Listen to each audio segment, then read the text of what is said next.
The void was a vast, cold canvas, painted with the slow, burning decay of distant stars, for the Nikasar of the soaring dream. It had been their home, their prison, and their tomb for centuries untold. Their ancestors, sleek and feline in their natural form, had embarked from the then nascent Tao Empire in a vessel of shining intent and boundless curiosity, a beacon of the greater good, pushed to the very frontiers of the known galaxy. Their mission: to seek out nascent civilizations, to chart unknown star lanes, and to extend the benevolent reach of the nascent Tauva into the abyssal dark. The soaring dream was not built for war, but for discovery.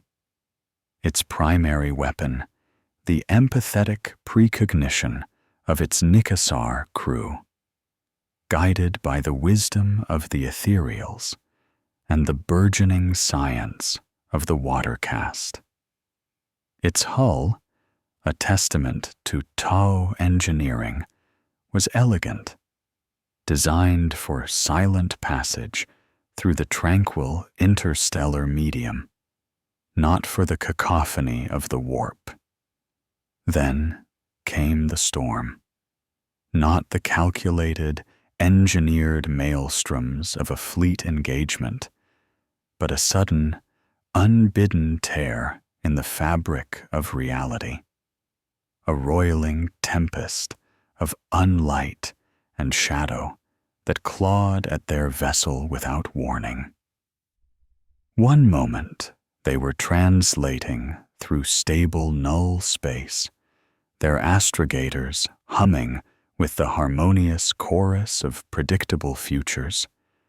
The next, the very stars outside the viewports dissolved into a kaleidoscopic nightmare of screaming colors and impossible geometries.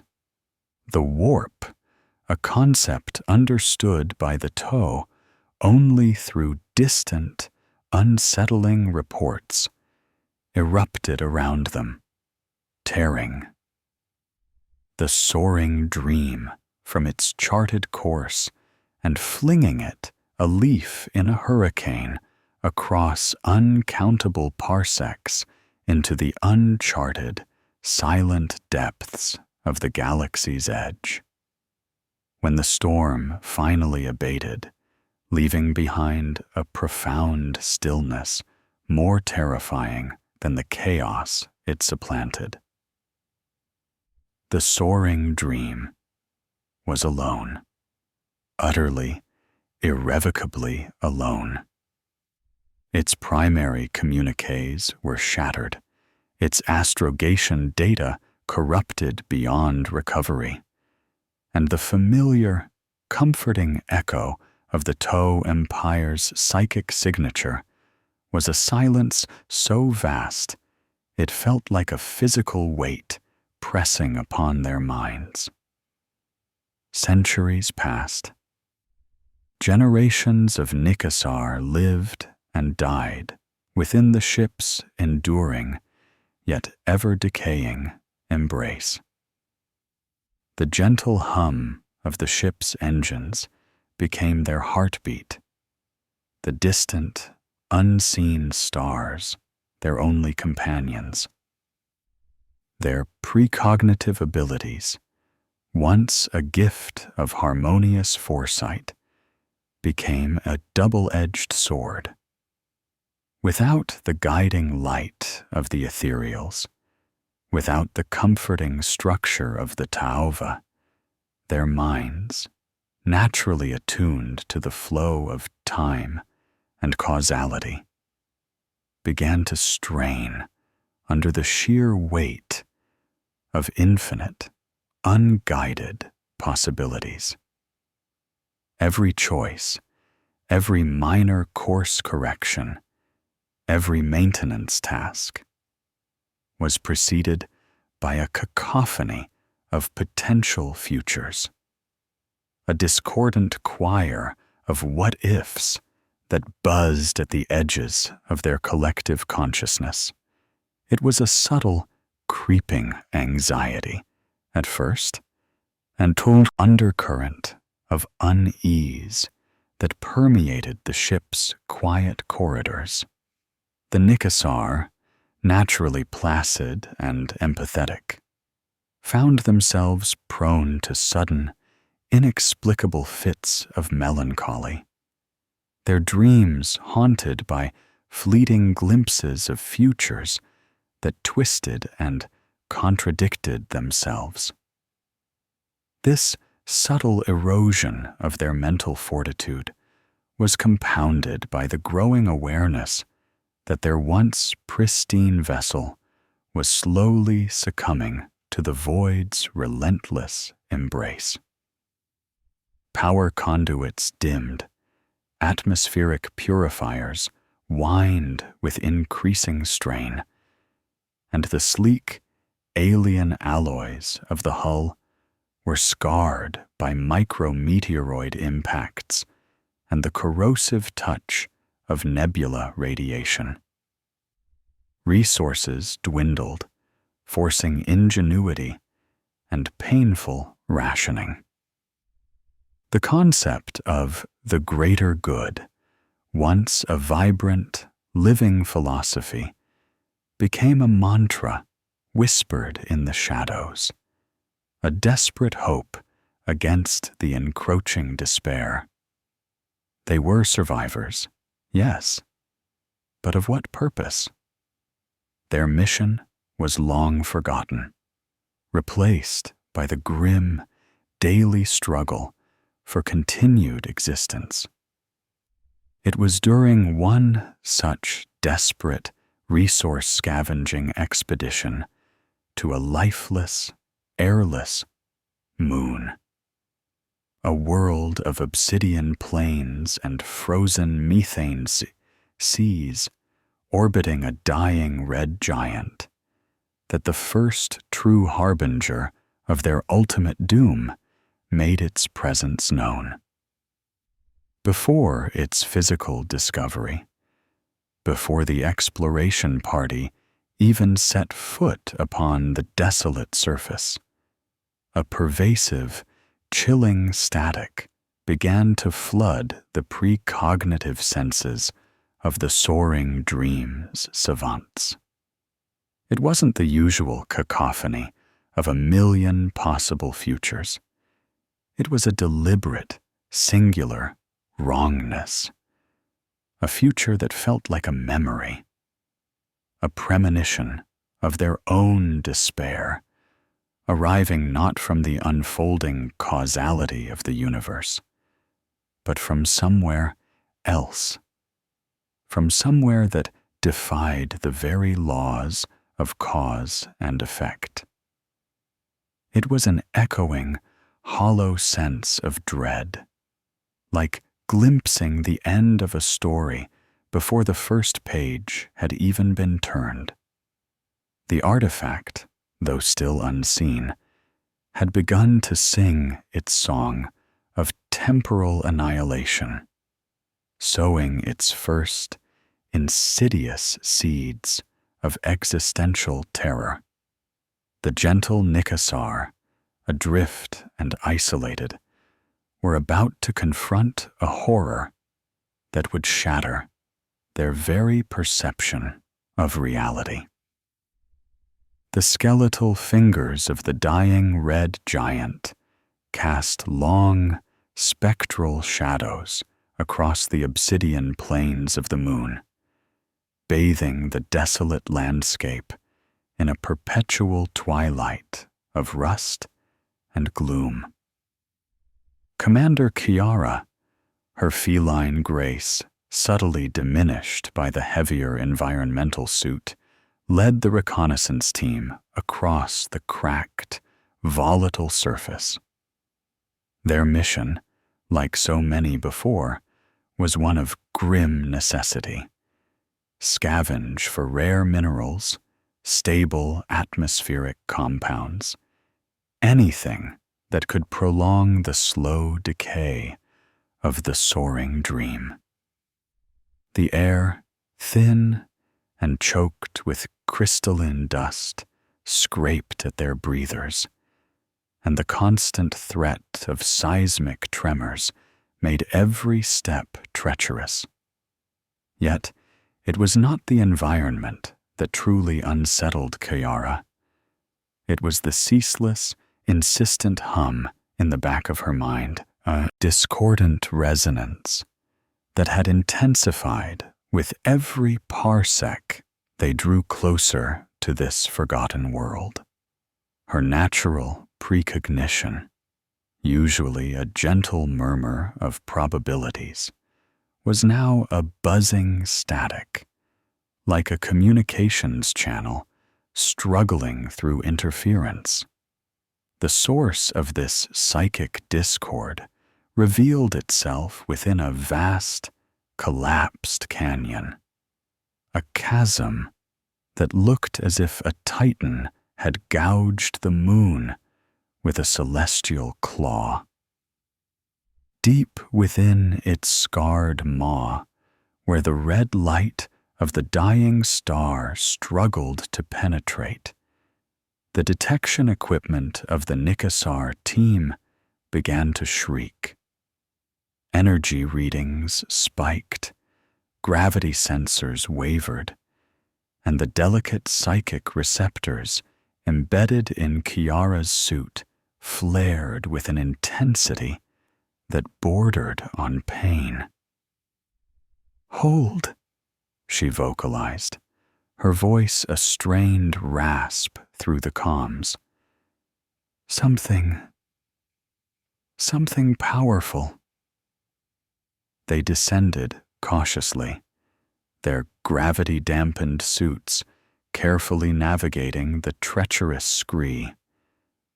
And there it was, embedded within a vein of shimmering, obsidian-like rock, pulsating with a faint, internal luminescence that defied the ambient gloom, was the artifact. It was a crystalline construct, roughly ovoid in shape, approximately the size of a Nikasar's head, though its dimensions seemed to subtly shift and distort at the edges of perception. Its surface was not smooth, but impossibly faceted, a geometric nightmare of angles and planes that seemed to catch and refract light from non-existent sources. It was dark, yet it glowed, solid, yet it shimmered with an ethereal fluidity.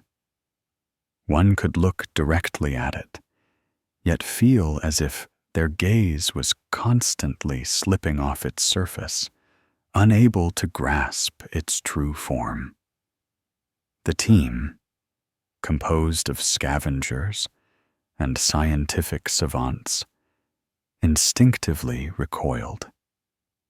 A collective intake of breath echoing across their comms. It was alien, yet not in a way they understood.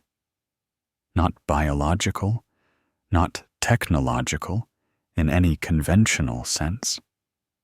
It felt fundamental, ancient, and profoundly wrong. Chief Savant Valar, his normally placid eyes wide with a mixture of awe and apprehension, was the first to approach. His hands, gloved and armored, trembled slightly as he extended a sensor array. The device sputtered, then went dead. Undeterred, Valar removed a glove, his furred fingers, usually so sensitive, reaching out. "It's cold," he whispered, his voice thin with wonder. No, not cold. Absent of temperature. It simply is. As Valar's bare paw made contact with one of the impossibly sharp facets, a ripple of energy, unseen yet profoundly felt, propagated outwards. Kiara felt it first, a sudden, blinding surge of clarity in her mind. The incessant static that had plagued her earlier vanished, replaced by an unnerving silence. Then a vision flashed through her consciousness, sharp and undeniable. A minor rockslide, imminent on the cliff face above them, threatening to crush the team's automated drilling rig. The vision was not a probability, not a potentiality, but a stark, undeniable truth.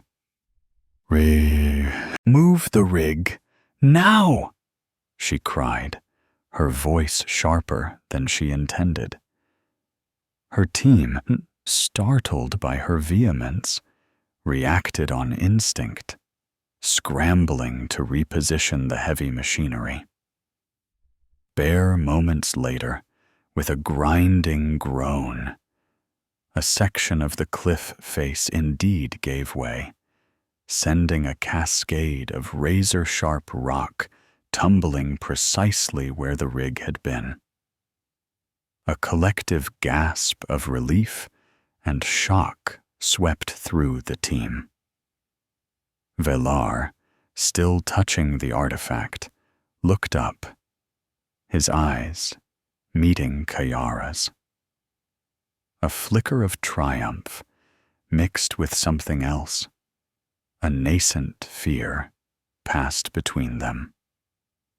Over the next cycle, the Nikasar savants of the Soaring Dream dedicated themselves to the study of the artifact, which they cautiously named the Chronal Shard, due to its palpable influence on their temporal senses. Carefully, meticulously, they extracted it from the moon's embrace, bringing it back aboard the ship and installing it within a shielded containment field in a specially prepared chamber. The savants, drawn to it like moths to a flame, discovered its potential with terrifying speed. For centuries, their natural precognition had been a diffuse, often unreliable faculty, prone to misinterpretation, and clouded by the sheer infinitude of branching timelines. But the Chronal Shard amplified it, refined it, sharpening their fuzzy premonitions into crystal-clear insights. Minor hull breaches were predicted hours before they manifested, allowing for timely repairs. Hidden pockets of viable atmospheric gas were discovered in asteroid fields where their sensors had detected nothing. Even the most junior savants, those whose innate temporal senses had always been weak, found themselves suddenly capable of startlingly accurate short-term foresight.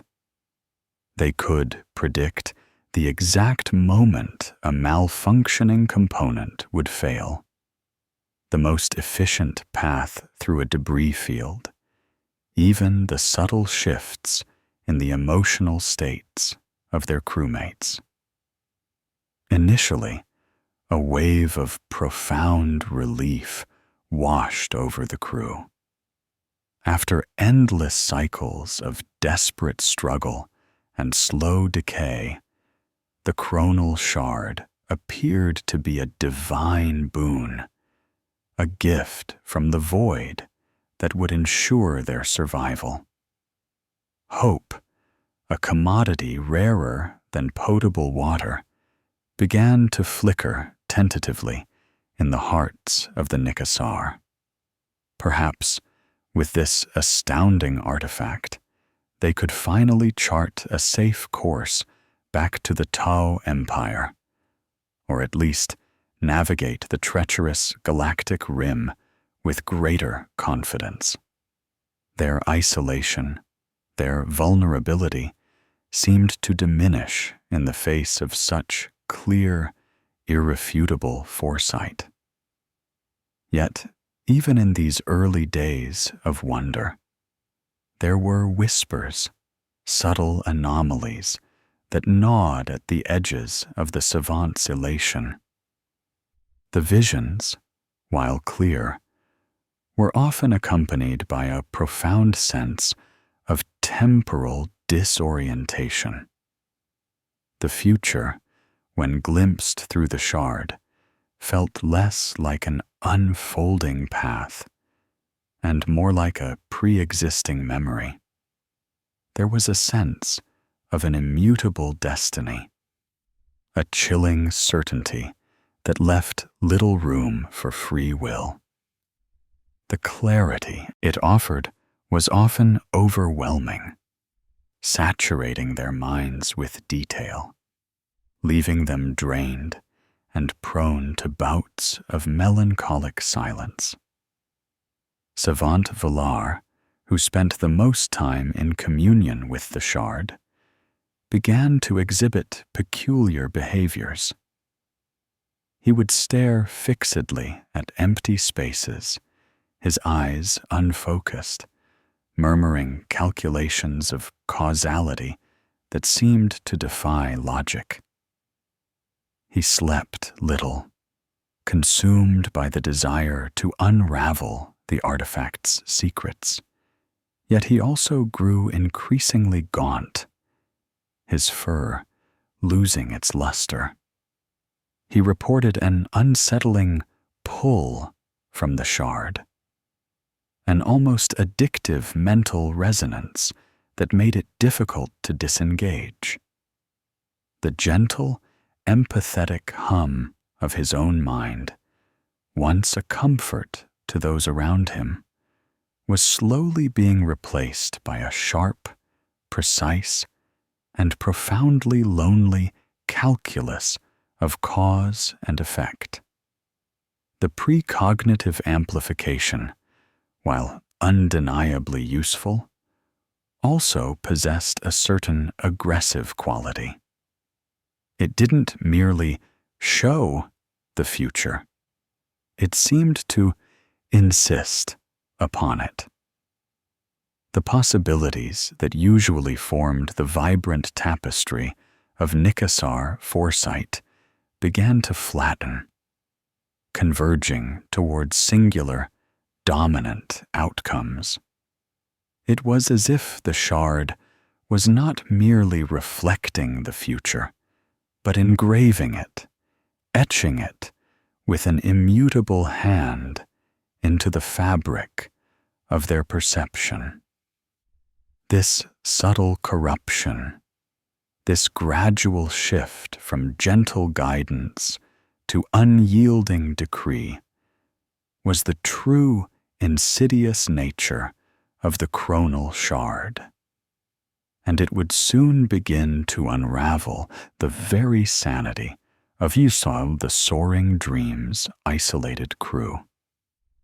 The chamber designated for the chronal shard, once a sterile, impersonal scientific lab, had rapidly transformed into a sanctum of strained worship and feverish study. The air within it was thick with the scent of ozone and the subtle, metallic tang of concentrated psychic energy. Soft, pulsating glow panels cast long, dancing shadows across the faces of the Nycassar savants who clustered around the containment field, their multi-jointed fingers hovering over control panels, their minds straining against the constant, alluring pull of the artifact. The shard itself, suspended within a shimmering force cage, pulsed with an internal rhythm, its impossible facets catching the light and twisting it into unnatural patterns that seemed to shift and writhe at the periphery of vision. The initial successes were undeniable, etched into the ship's log with a blend of triumph and underlying apprehension. A recurring energy fluctuation in the ship's life support systems, which had baffled the engineering cast for cycles, was precisely pinpointed by Savant Villar, guided by a lucid premonition gleaned from the shard.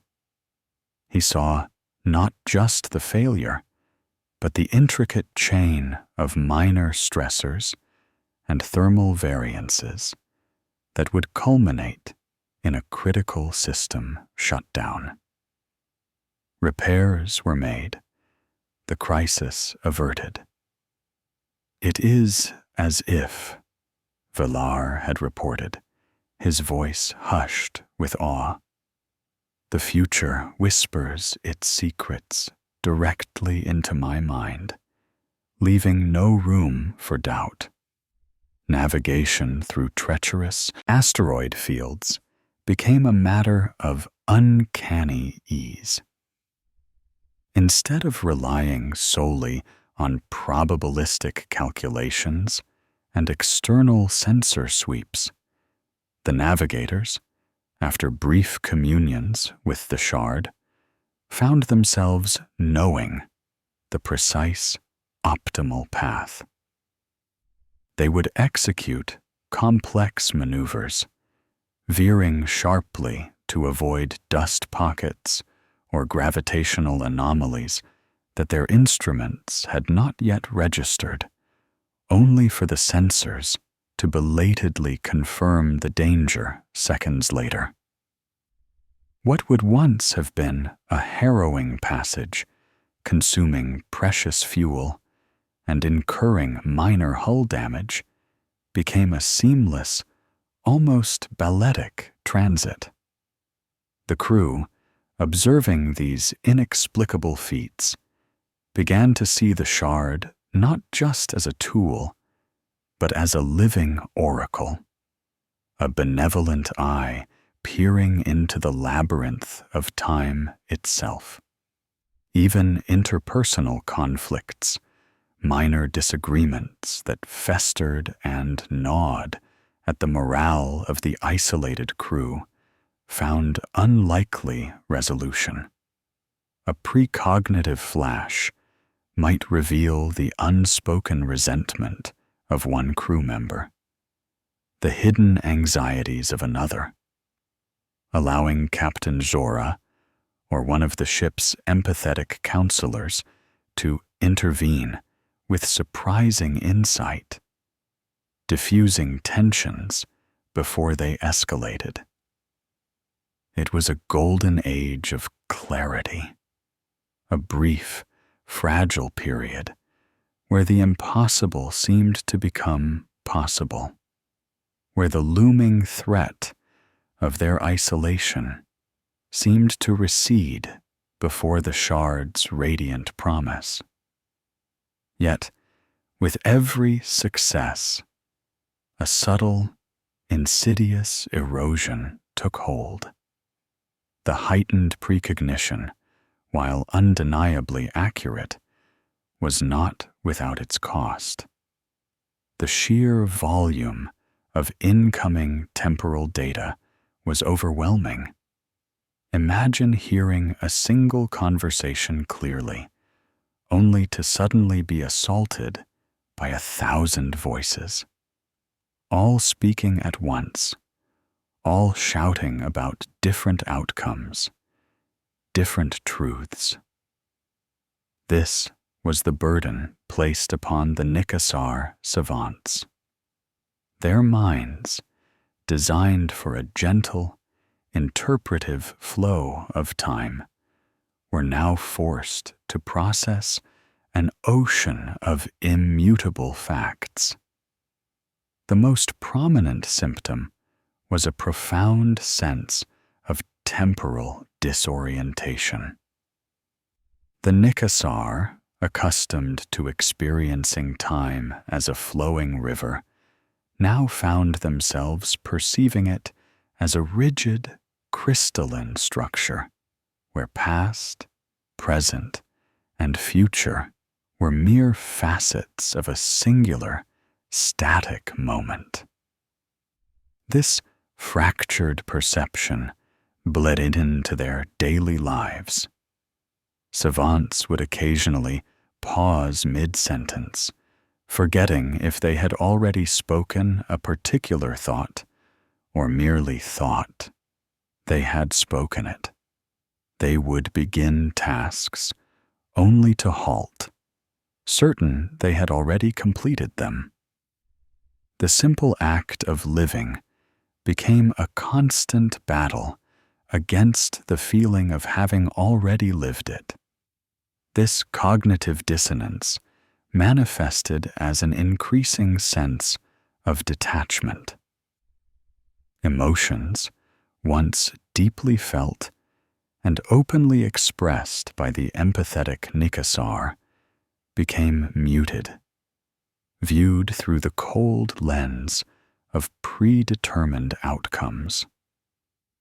Why feel joy if the future already dictates its eventual fading? Why grieve if sorrow is merely a preordained step in an inevitable chain of events? Empathy, a cornerstone of their culture, began to wane, replaced by a logical, almost clinical understanding of others' predetermined fates. Savant Valar, now almost permanently stationed within the Shard's chamber, was the most affected. His fur, once sleek and healthy, was now matted and dull. His eyes, once expressive, were hollowed, constantly ringed with fatigue, yet perpetually wide with an unnerving intensity. He spoke in clipped, precise sentences, often referring to events in the past tense before they had actually occurred, then correcting himself with a vacant stare. He had lost weight, refusing food and rest, driven by an obsessive need to map the temporal pathways of the Shard. His natural precognition, once a gentle stream, had been violently subsumed by the Shard's power. It was no longer his foresight, but the Shard's, flowing through him, twisting his own mental landscape. He reported vivid, often agonizing temporal feedback loops, glimpses of a future event, followed immediately by the overwhelming sensation that he himself was merely a conduit for that event to manifest. He would warn of a minor malfunction, then feel an inexplicable urge to make a small, almost imperceptible adjustment that would, in turn, cause the malfunction he had just foreseen. These were the first insidious hints of the chronal Shard's true nature, not a benevolent amplifier, but a parasitic entity that inverted causality. It didn't just show the future. It began to subtly compel it. The precognitive amplification was merely a lure, drawing the Nicassar deeper into its web, addicting them to its clarity, while simultaneously eroding their free will and subtly altering reality around them. The successes were not true triumphs over fate, but merely orchestrated illusions, carefully laid traps that slowly, inexorably began to bind the soaring dream and its crew into a future that was no longer their own. The fleeting hope it had offered was quickly dissolving into a pervasive, chilling dread, a growing terror that something far more ancient and terrible than the void itself had taken root in their isolated vessel. The illusion of control, so carefully nurtured by the early successes of the chronal shard, began to unravel with terrifying speed. The pervasive temporal disorientation, once a mere annoyance, escalated into full-blown existential terror. The Nicassar, creatures of empathy and logical progression, found their very understanding of reality crumbling. The shard, which had promised clarity, was now weaving a web of insidious paradoxes, twisting the natural flow of cause and effect into a Mobius strip of self-fulfilling prophecies. The first overt and undeniable manifestation of this horror occurred during a routine stellar drift correction. Captain Jorah, guiding the soaring dream through a nebular arm, received a stark precognitive flash from the shard's chamber, relayed by a visibly shaken Savant Valar. The vision was vivid, detailed. A catastrophic failure in the primary thruster array, an uncontrollable spin, and the agonizing sight of the soaring dream, spiraling helplessly into the crushing gravity well of a gas giant. The shard, as it always did, provided not just the outcome, but the specific, critical fault, a micro-fracture in the plasma conduit leading to thruster nacelle gamma. Panic, a rare and unsettling emotion for the stoic Nicassar, rippled through the bridge crew. Captain Jorah, relying on the shard's proven accuracy, immediately ordered evasive action. "Full stop, reverse thrust, prepare for emergency containment on nacelle gamma." The frantic commands were issued. The ship shuddered as it fought against its own momentum, straining the very conduits Valar had just described. As the engineering teams scrambled towards nacelle gamma, a sudden, grinding groan echoed through the deck plating. Alarms blared. Sensors flared red. The primary thruster array, subjected to the sudden, immense stress of the emergency maneuver, suffered a catastrophic overload. There was no microfracture, no slow decay. Instead, the conduit in nacelle gamma, weakened by the sudden, unnecessary strain of the evasive action, ruptured violently. Plasma vented into space, stabilizers failed, and the soaring dream lurched, beginning a slow, agonizing spin towards the very gas giant Valar had foreseen. The realization hit Captain Jorah with the force of a physical blow.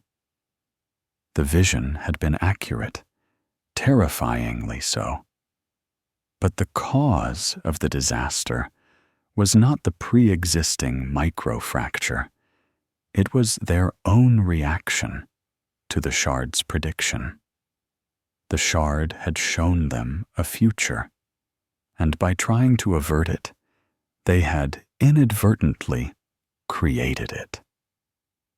The ship was saved only by the heroic, desperate efforts of the engineering cast, who managed to vent the plasma and bring the spin under a semblance of control.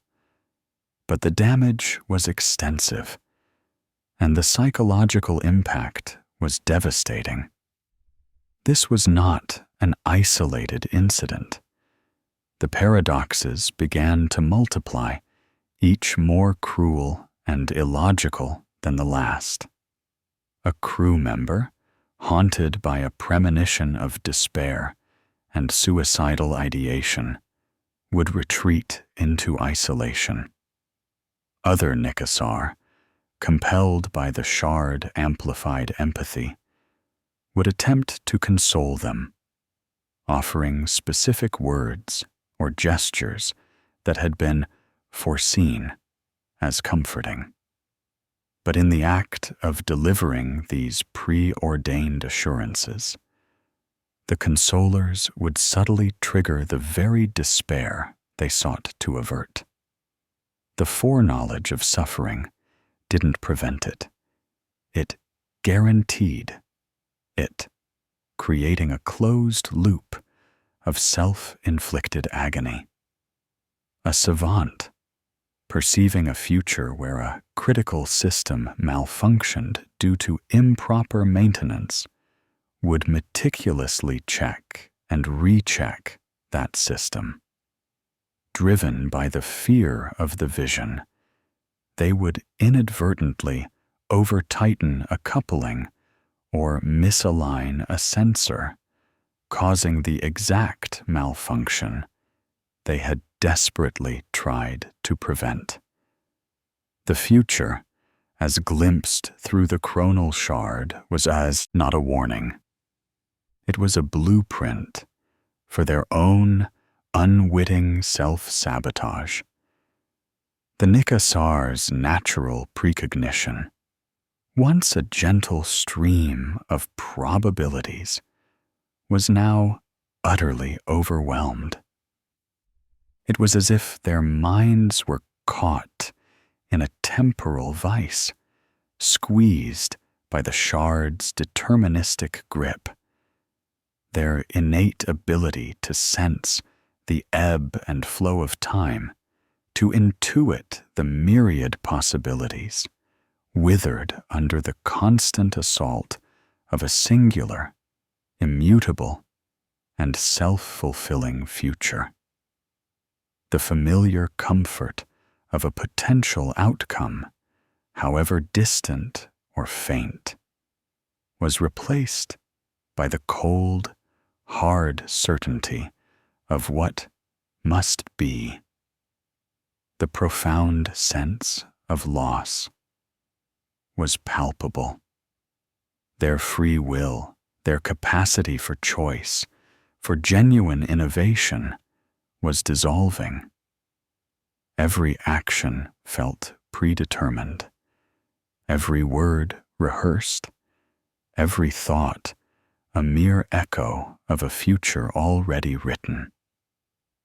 The Nikasar, a species defined by their empathetic connection and their gentle navigation of causality, were becoming puppets on temporal strings, dancing to a tune composed by an alien horror.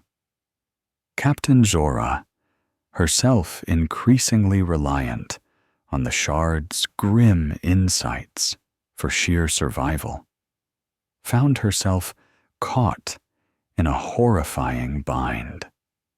She could no longer trust her own judgment, her own instincts. For the shard had proven that even her best intentions could be twisted into the very catalyst for disaster. Her precognitive senses, once a reliable guide, now screamed with contradictory realities, forcing her to make choices that felt utterly alien, profoundly wrong, yet undeniably effective in the shard's warped framework. She saw the despair in the eyes of her crew, the growing listlessness, the slow, agonizing surrender to inevitability. The chronal shard, once hailed as a savior, had become a malignant parasite. It fed on their certainty, on their attempts to escape its grip, weaving their very struggle into the tapestry of its immutable predictions.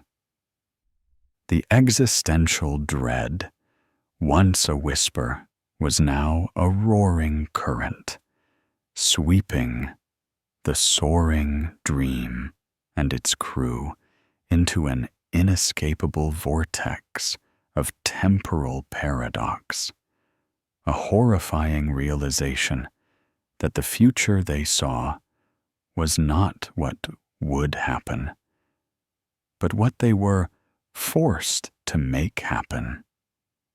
Their isolation in the deep void had granted them a terrifying gift, the key to their own cosmic imprisonment, a prison constructed from time itself.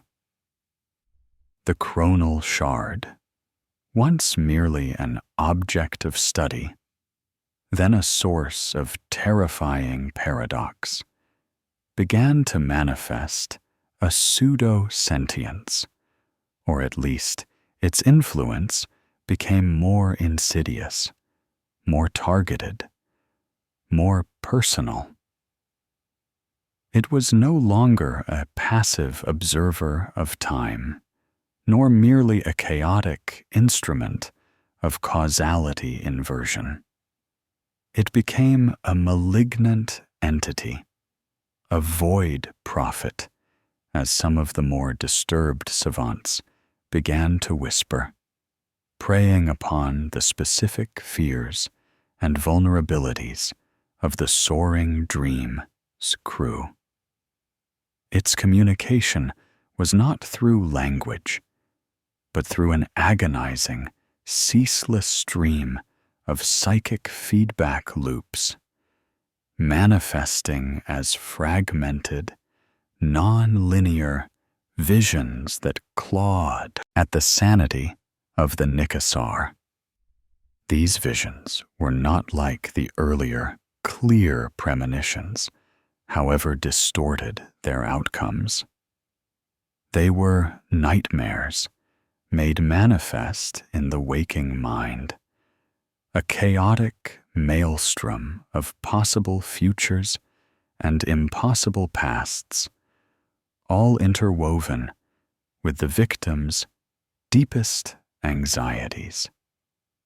A Nikasar engineer, plagued by the guilt of past errors, would find his mind flooded with visions of his ancestors, their faces twisted in judgment, accusing him of failing the greater good, showing him endless timelines where his mistakes led to the ultimate destruction of the Tau Empire itself.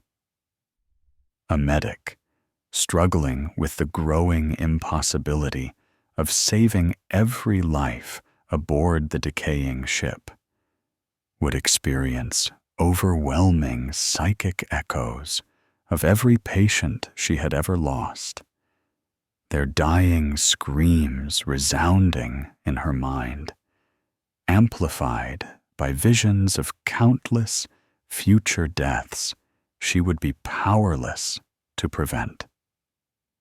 The feedback loops were meticulously tailored. They didn't just present a future, they interrogated the victim, dredging up buried trauma and insecurity, then reflecting it back as an inevitable outcome, ensuring maximum psychological torment. The predictions became less about events and more about emotional states.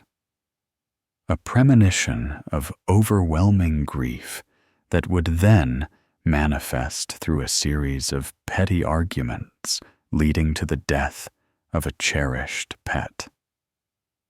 A vision of paranoia that would then cause the victim to accuse their closest friend of sabotage, fostering the very environment of mistrust that the vision had portended.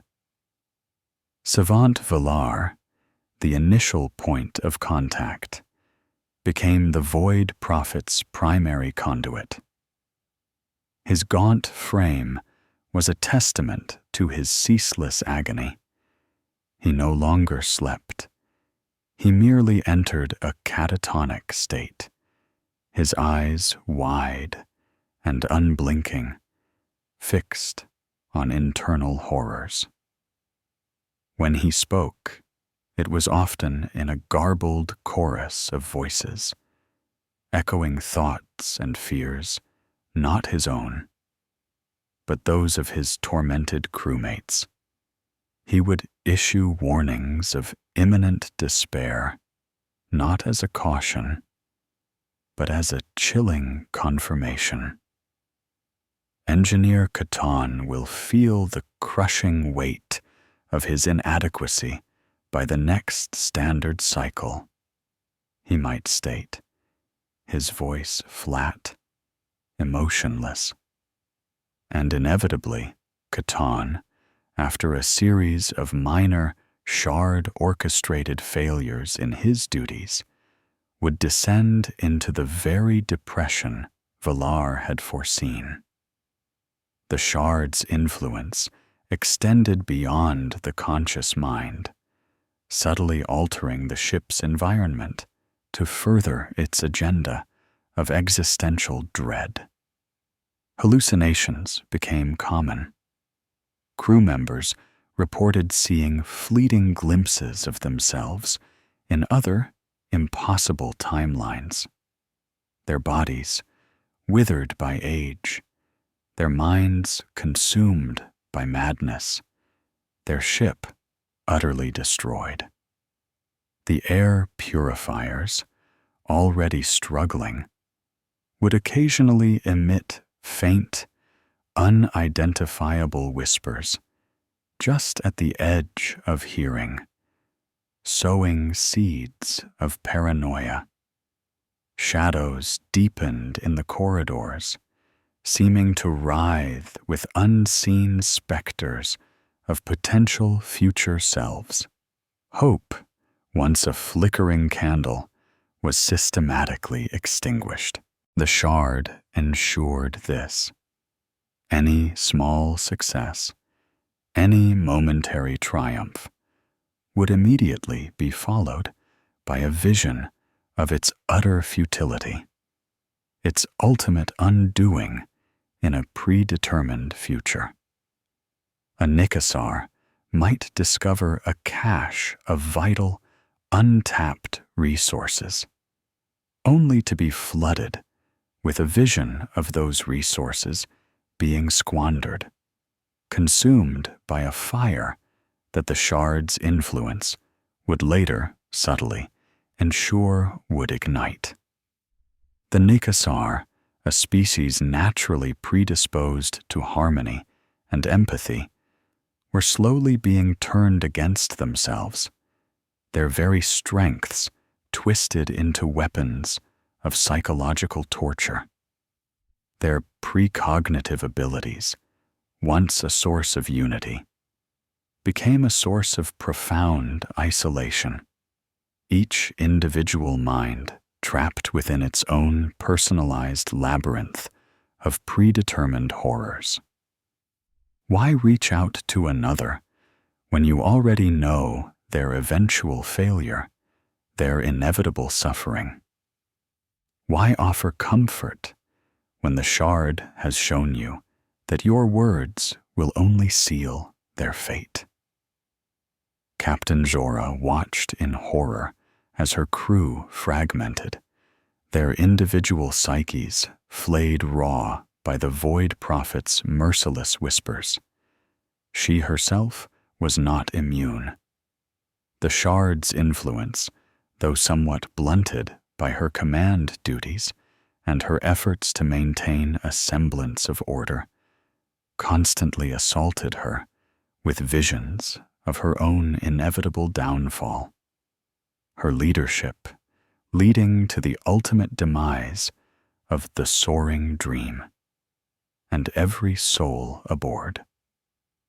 She saw herself breaking, screaming, consumed by a madness that was not hers, but an echo of the countless shattered minds under her command. The constant, overwhelming psychic feedback was not merely information. It was a form of psychic torture, a slow, methodical breaking of their wills. The chronal shard was not merely predicting despair. It was actively manufacturing it, weaving the threads of their anxieties and their limited precognitive gifts into a tapestry of inescapable doom. The deep void, once a mere physical barrier to their return to the Toe Empire, had now become a mental one, a cosmic cage where their minds were turned against themselves, orchestrated by an entity that understood despair with a terrifying, intimate precision. The gentle, inquisitive explorers of the soaring dream were becoming prisoners in their own minds, haunted by futures they were compelled to create. The psychological assault of the chronal shard had, by now, carved an irreparable chasm through the heart of the soaring dream's once harmonious crew.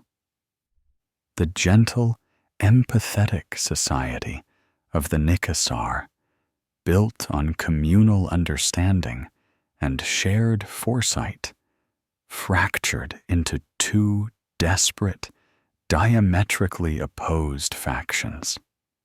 The pervasive dread, the unyielding paradoxes, and the ceaseless psychic torment had stripped away their veneer of calm, revealing the raw, panicked core beneath.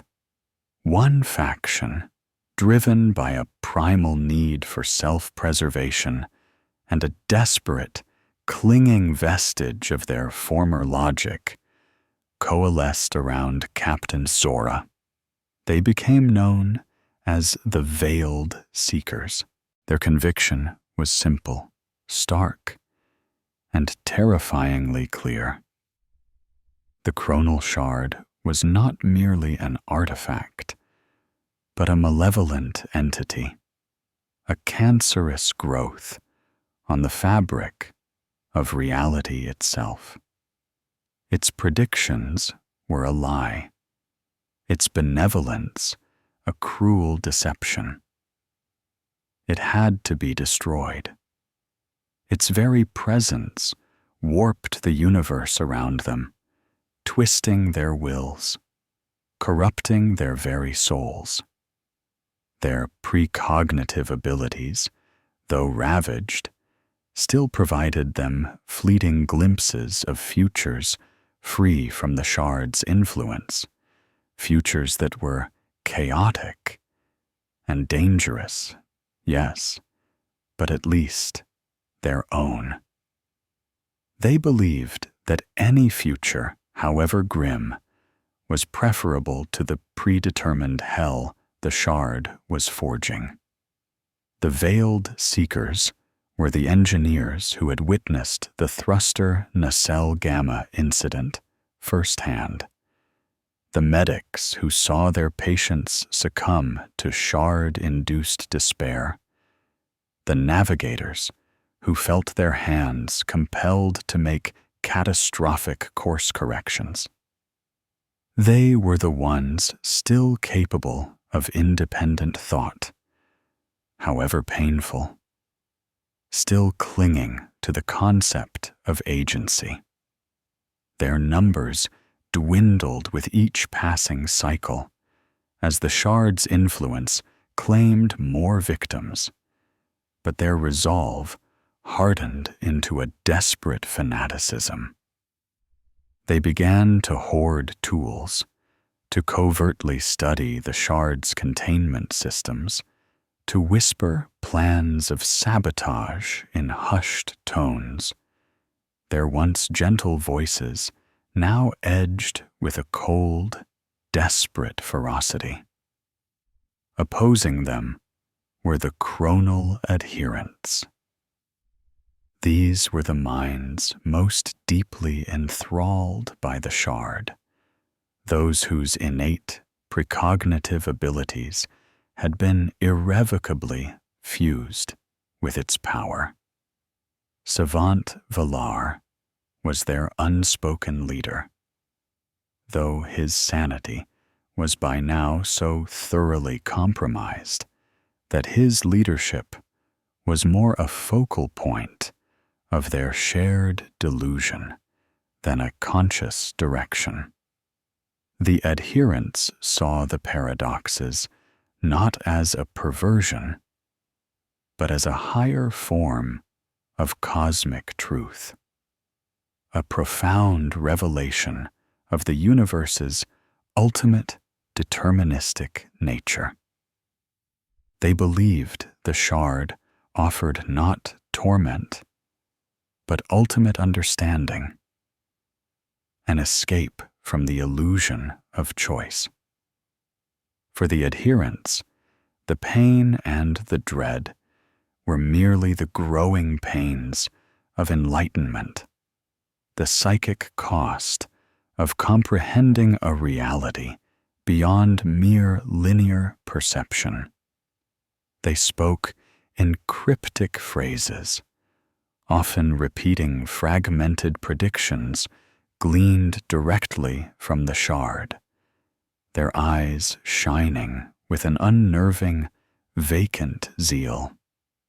They were the savants who had learned to manipulate the shard's visions, however painfully, to guide them through perilous asteroid fields or avoid void predators.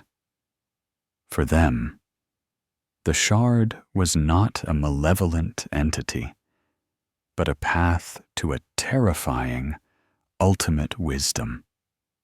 They believed that by fully submitting to its influence, by becoming one with its temporal insights, they could achieve a level of cosmic awareness unprecedented in their species. Their empathy had been warped into a cold, logical acceptance of preordained suffering, a grim fatalism that saw no tragedy, only inevitability.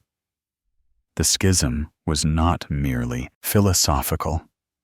It became a dangerous, tangible threat to the already fragile stability of almost the soaring dream. Arguments escalated into physical confrontations in the ship's cramped corridors, Tools went missing. Data logs were sabotaged.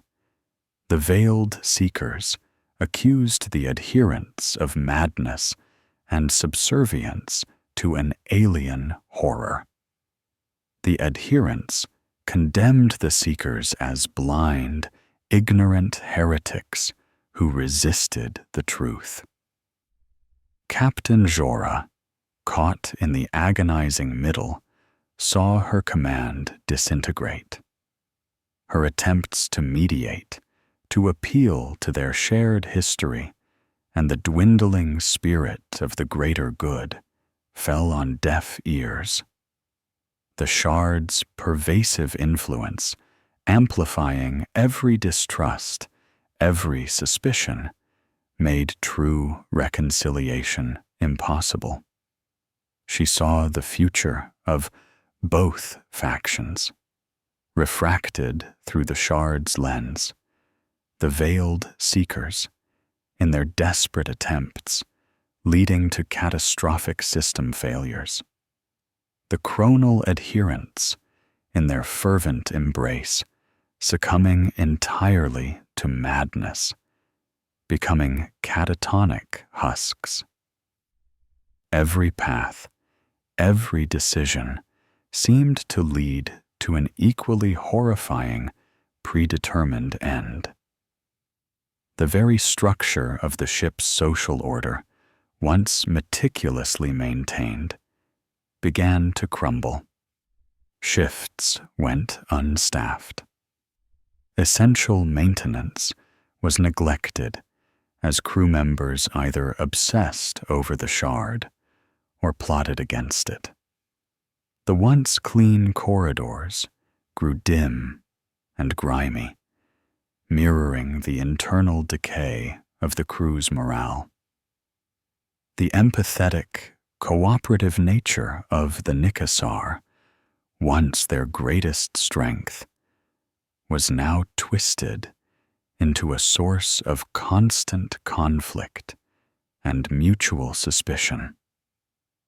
The conflict reached its terrifying peak when a small group of veiled seekers, driven to desperation, attempted to breach the Shard's containment field with scavenged plasma cutters.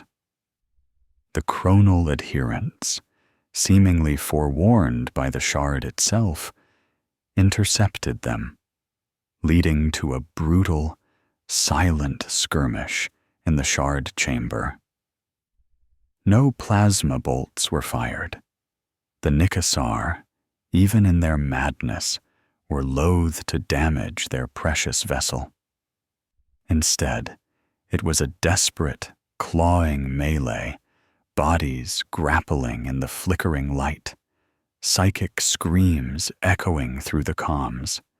Several Nikasar, on both sides, were gravely injured, their minds already too fragile to withstand the physical and mental trauma.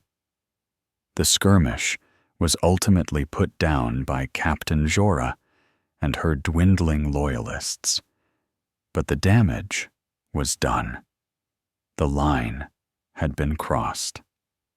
The soaring dream, once a vessel of exploration and hope, was now a battleground, its crew locked in a war for their very souls, orchestrated by the silent, malignant chronal Shard. The gentle species that had once sought the greater good across the stars was now tearing itself apart, blinded by a horror that defied logic and shattered sanity, leaving them isolated, not just from the galaxy, but from each other. The bloodied, scorched walls of the chronal Shard's chamber bore grim testament to the internecine conflict that had fractured the soaring dream. The skirmish between the veiled seekers and the chronal adherents had been a brutal awakening, revealing the depths of their despair and the utter failure of Captain Jorah to maintain unity. With the ship teetering on the brink of total psychological collapse, Jorah knew a decisive, desperate act was required, not just for survival, but for the very soul of her remaining crew. Her loyalists, a dwindling band of engineers, pilots, and medics, were scarred and weary, but their resolve was iron. They were the ones who still believed in agency, however illusory, and still clung to the memory of a future not dictated by a malevolent crystal. Their plan was audacious, fraught with peril, and grimly simple: to physically and psychically isolate the chronal shard, to sever its primary connection to their collective consciousness. Destruction was deemed impossible. Their attempts had only amplified its influence. Containment, however costly, was their only hope. The operation began under a shroud of grim determination. The first step involved reinforcing the shard's physical containment. Captain Jorah rallied the few remaining structural engineers, who, under her direct command, began to construct a secondary, multi-layered containment shell around the original field. This involved rerouting emergency power conduits, stripping non-essential systems of their energy, and cannibalizing reserve materials. The walls of the chamber were lined with rare, heavy metals scavenged from dead worlds, forming a cage designed to dampen and reflect the shard's pervasive temporal energies. Each weld, each rivet, was a defiant act against the entity that sought to unravel them. Simultaneously, the most perilous phase commenced: the psychic containment.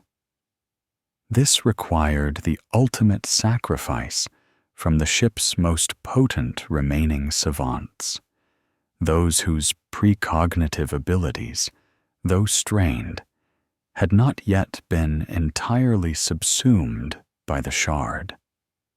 They were the Anchors, 8 brave Nikasar, including several who had once been on the brink of becoming chronal adherents, but had been pulled back by Zorah's desperate pleas and their own horrifying glimpses of total mental enslavement, led by Savant El-Ara, a wizened ancient Nikasar whose fur was streaked with gray from centuries of void travel. The Anchors prepared for their ritual. Their task was to create a living psychic barrier, a collective mind wall designed to absorb and diffuse the shard's temporal emanations. It was a suicide mission. El-Ara, with her gentle wisdom, explained the inevitable outcome. We will become the filters. The shard's voice will pass through us, and in doing so, it will shatter our minds, but it will no longer echo through the ship. Her voice, usually soft, was imbued with a quiet, terrifying resolve. The Anchors positioned themselves in a circular pattern around the reinforced containment field, linking their minds in a complex, ritualistic communion. Their paws, sensitive and delicate, rested on crystal emitters that connected directly to the ship's psychic dampening grid. As they began their collective meditation, their minds reached out, not to the shard, but to each other, forming a unified bastion against the temporal tide. The moment they engaged their psychic shields, the chronal shard reacted with a surge of furious energy. The containment field flickered violently. Groan tubes shrieked as power fluctuated, and the entire chamber was engulfed in an unbearable cacophony of psychic static. The Void Prophet, as if sensing the deliberate defiance, unleashed a torrent of its most potent, agonizing feedback loops. Visions of unimaginable horror flashed through the anchor's minds. Timelines where the soaring dream crashed and burned, where every Nikasar was driven to cannibalistic madness, where reality itself dissolved into a screaming, formless chaos. El-Ara, her face contorted in agony, was the first to show visible strain. Blood began to seep from her eyes and nose, her gentle purrs turning into ragged, choked gasps. Yet she held, her willpower an unyielding fortress. The other anchors, their bodies trembling, their minds assailed, mirrored her silent defiance. They had seen these futures countless times, and they knew the shard's game. They were not trying to avert the visions, but to absorb them, to neutralize their corrosive effect on the collective. One by one, the anchors began to break.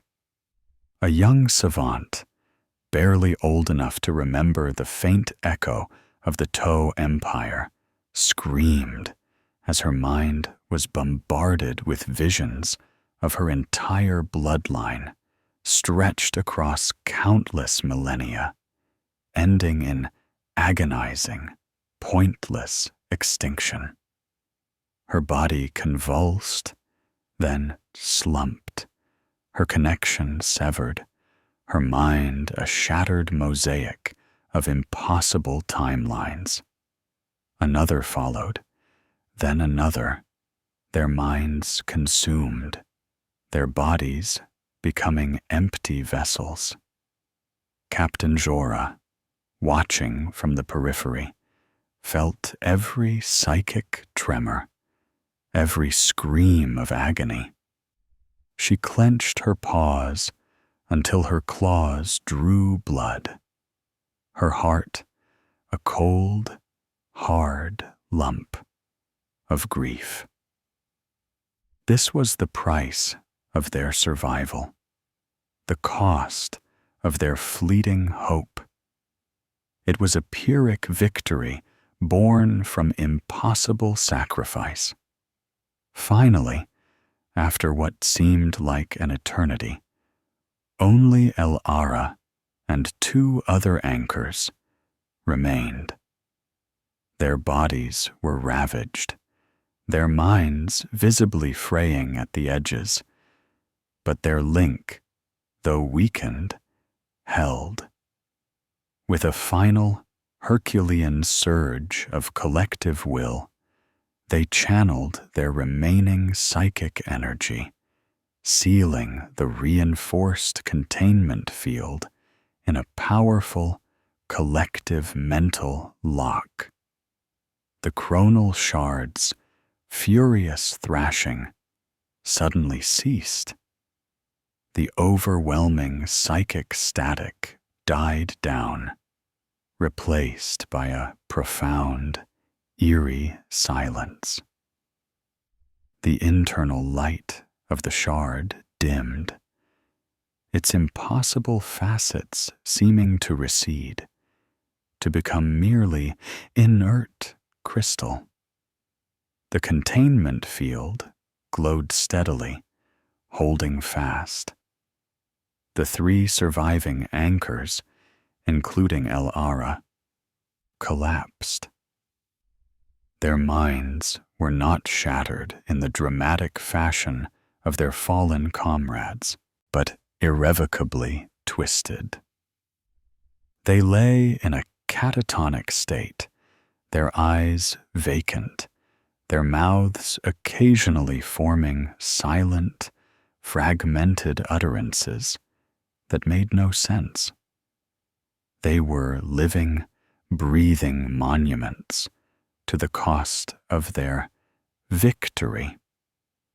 They had contained the shard, but in doing so had become its silent, permanent prisoners, their minds forever caught in the shard's temporal current, experiencing all futures and no future at all. The soaring dream was gravely damaged.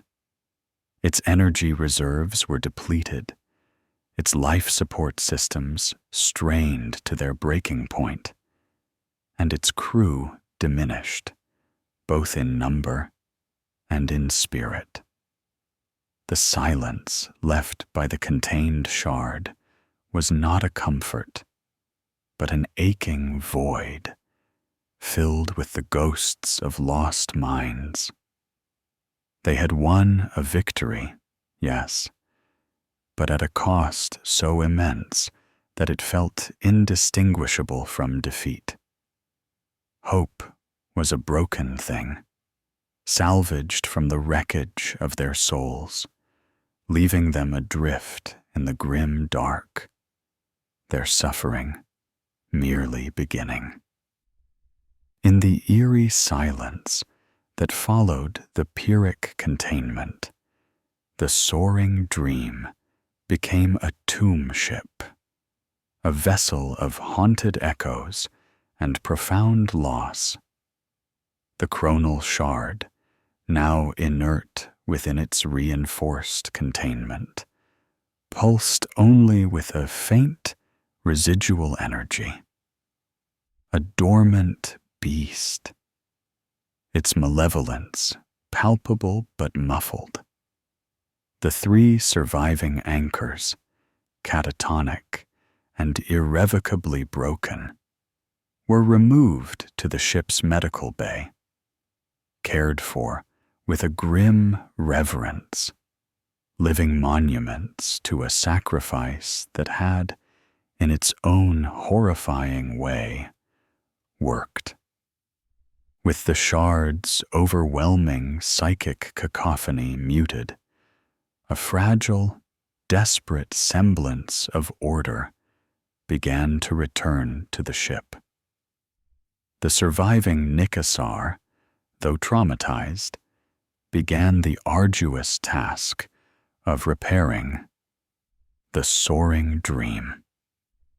It was during this painstaking process, as engineering teams methodically stripped away the shard's initial installation and the remnants of its immediate psychic field, that they uncovered a new, chilling layer to its mystery.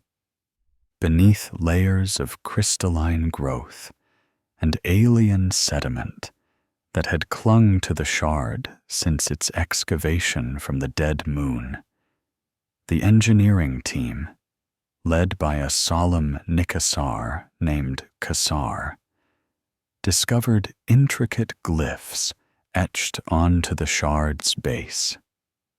These weren't the stark, angular symbols of conventional Xenos technology, nor the flowing script of the Tau.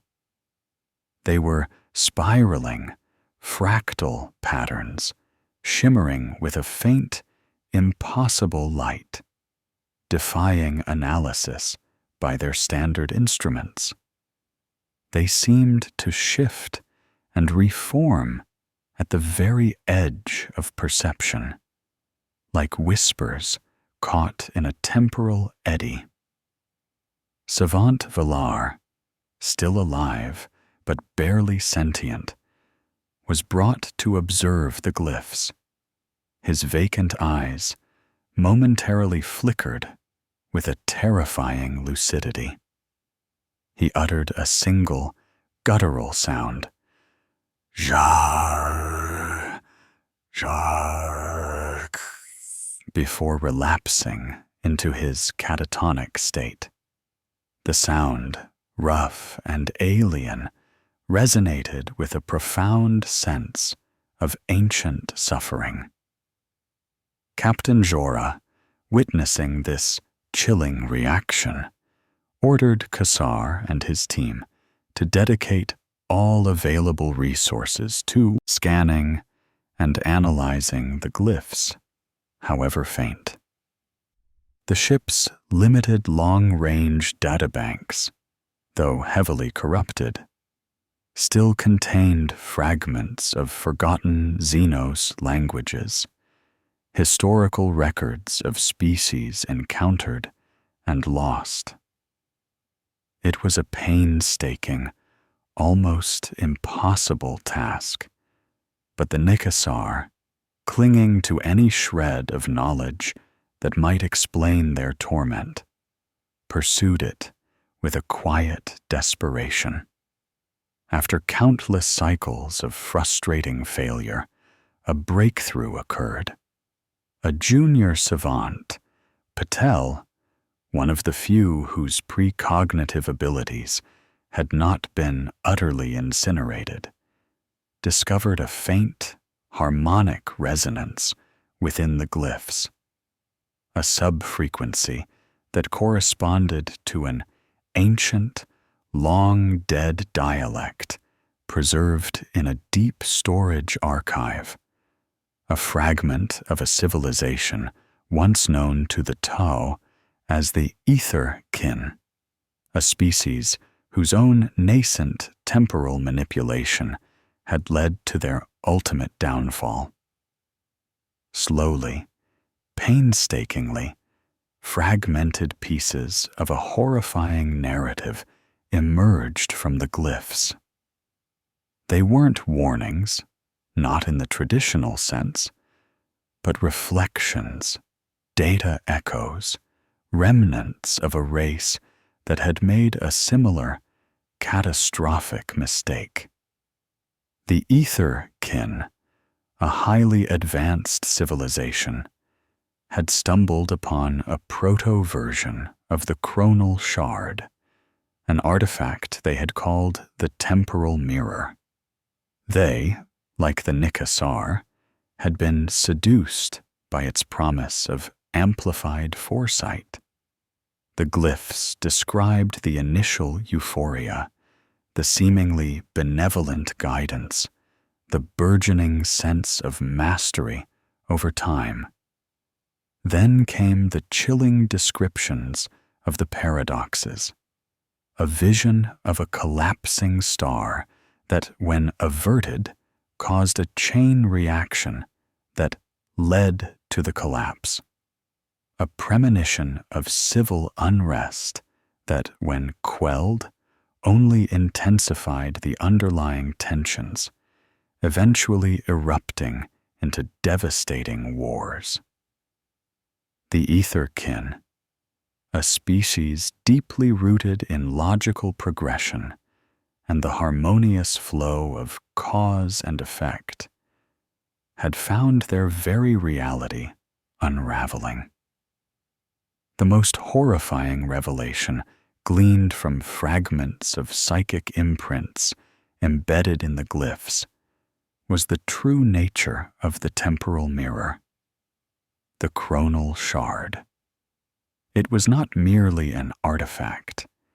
It was a cosmic predator. It did not possess sentience in the biological sense, but it fed on causality. It existed to invert the flow of time, to create paradoxes, to consume the free will of sentient species, trapping them in an inescapable web of predetermined suffering. Its predictions were merely the bait, a meticulously crafted illusion designed to lure civilizations into becoming instruments of their own self-destruction. The psychic torment, the existential dread, was not a side effect. It was the intended outcome, the meal for this entity of untime. The glyphs spoke of the ether-kin's desperate attempts to understand, to control, to destroy the temporal mirror. Their savants, far more advanced than the Nikasar, had tried to decipher its logic, only to find their minds shattered by the same temporal feedback loops that now plagued. The soaring dream.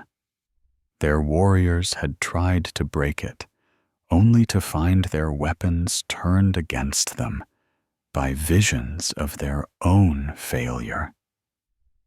Their entire civilization, once vast and enlightened, had slowly devolved into a state of collective catatonia, their minds irrevocably consumed by the endless paradoxes, their bodies tending to the whims of the mirror, forever enacting its predetermined horrors. The glyphs contained a final, chilling lament, a collective psychic scream of a dying species. It does not predict, it compels. It does not see, it creates. We are its puppets. Bound by futures, we are forced to forge. There is no escape, only the acceptance of unbeing. The realization struck Captain Zora with crushing force. They were not merely adrift in the void. They were caught in a cosmic trap laid by an ancient, unimaginable horror.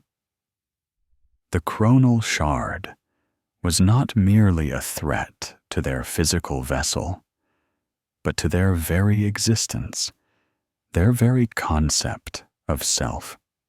The etherkin had fallen, driven to extinction, not by an external enemy, but by the insidious internal decay wrought by the shard. The soaring dream was merely the latest victim, trapped in a cycle of suffering that spanned uncounted millennia.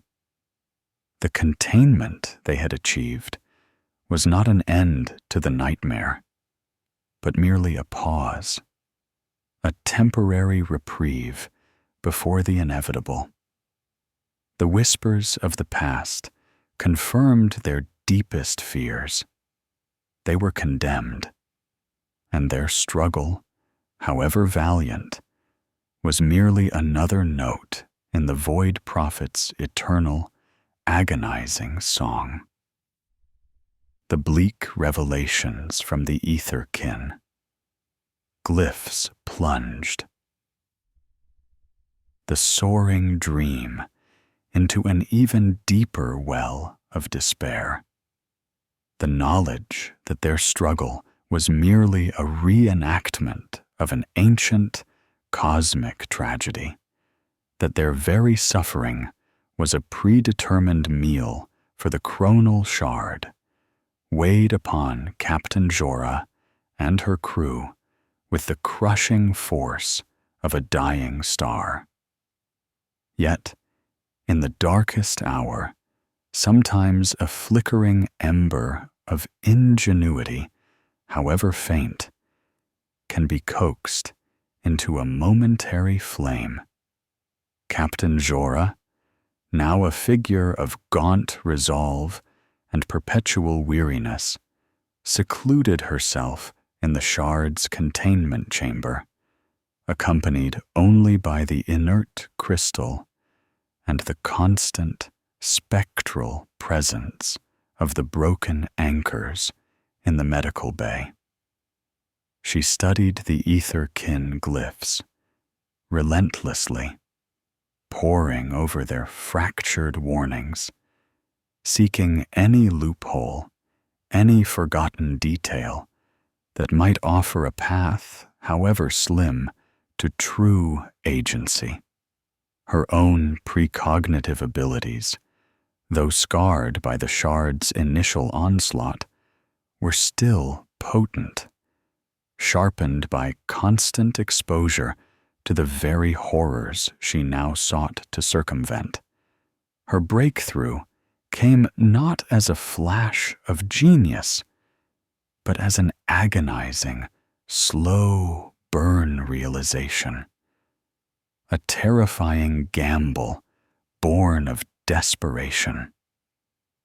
The ether-kin had fallen because they had tried to avert the shard's prophecies. They had reacted, and in reacting, they had fulfilled the paradox. But what if one did the opposite? What if one deliberately embraced the negative image of the shard's predictions? The shard compelled futures. It demanded specific outcomes.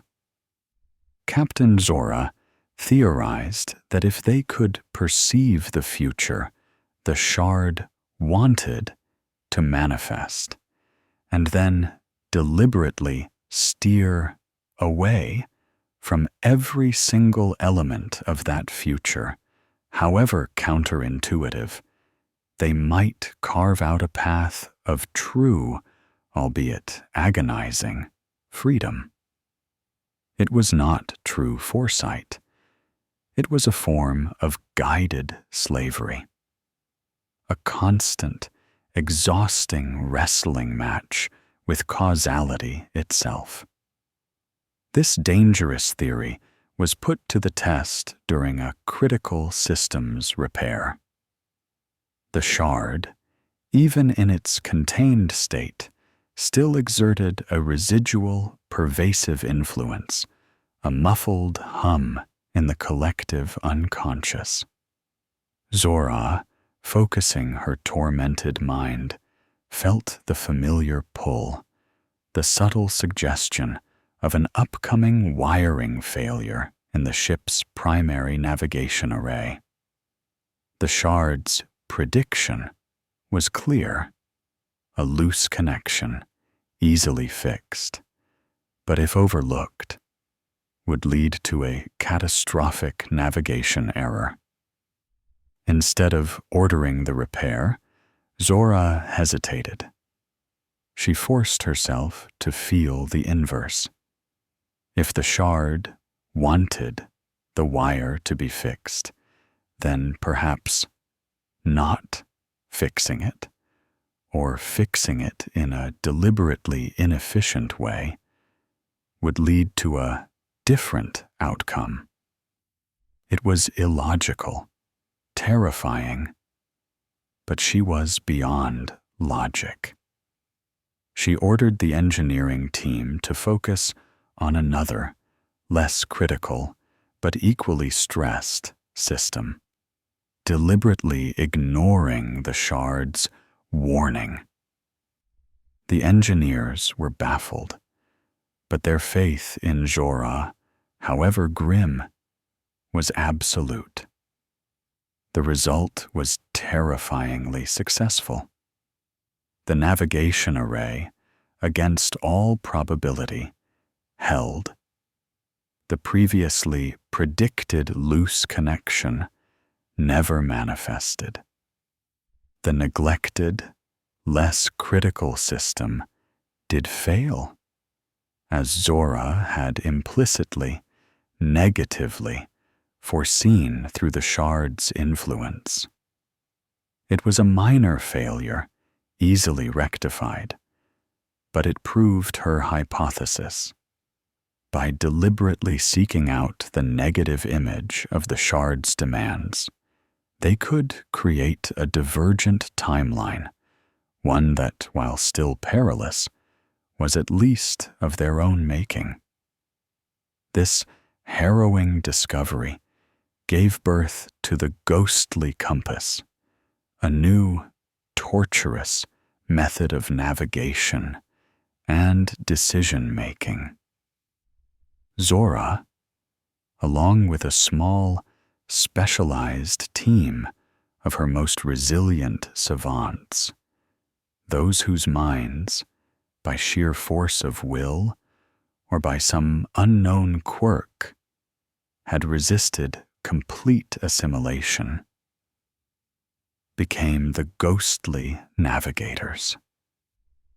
Their task was to constantly commune with the shard's muffled hum, to discern the future it demanded, and then to meticulously plan a course of action that was its precise antithesis. The cost, however, was immense. Each negative image, each forced divergence from the shard's desired future, exacted a heavy toll. The act of perceiving a future and then consciously forcing one's mind to reject it, to visualize its opposite, was profoundly draining. The ghostly navigators suffered from chronic migraines, sensory deprivation, and a constant, gnawing feeling of being profoundly out of sync with reality. Their minds were forced to hold two contradictory truths simultaneously: the future the shard desired, and the future they were attempting to forge. The mental strain was unimaginable, leading to rapid burnout and inevitably to the same catatonic state as the anchors, though in a more drawn-out, agonizing fashion. The relic itself, a small crystalline shard found by one of the ghostly navigators in a remote, forgotten storage compartment within the ship, was a strange, unexpected boon. It was a fragment of a long-lost Tau artifact, imbued with a faint, stabilizing psychic resonance, a miniature echo of the benevolent mental presence of the ethereals that had once guided the Tau Empire. It was not powerful enough to counteract the shard's influence directly, but it provided a measure of mental clarity, a brief respite from the cacophony of contradiction for the ghostly navigators. Holding it, they found they could sustain their torturous focus for slightly longer, delaying the inevitable mental collapse by precious cycles. It was a single, fragile anchor in a sea of temporal chaos.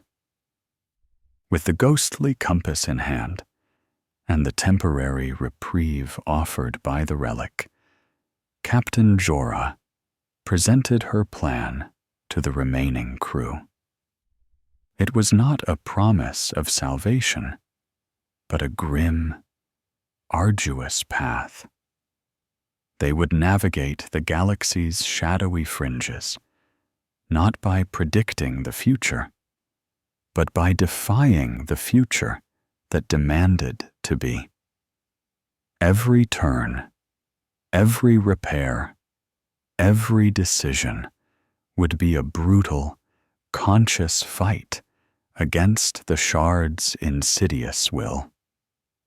It was a desperate, almost suicidal endeavor, but it offered the last, fleeting glimmer of agency, the final, agonizing hope that they could, however painfully, reclaim their own destiny from the jaws of the chronal shard.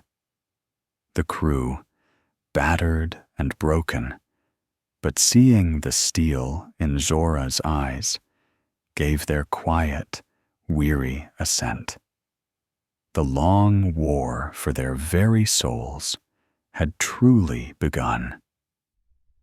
The journey of the soaring dream, under the guidance of the ghostly compass, was not an odyssey of exploration, but a protracted, agonizing retreat through a hostile, unforgiving galaxy. Each stellar system was a new battleground, each jump through the void, a gamble against the chronal shard's silent, manipulative will. The shimmering elegance of their tow vessel, once a symbol of the greater good's reach, was now a battered, ghost-haunted husk, its once clean hull scarred by unknown energies, and its interior groaning with the stress of constant, unnatural maneuvers. The shadowy fringes of the galactic edge were a graveyard of forgotten civilizations and a hunting ground for unseen terrors. Without the shard's initial, warped predictions, the soaring dream would have been easy prey.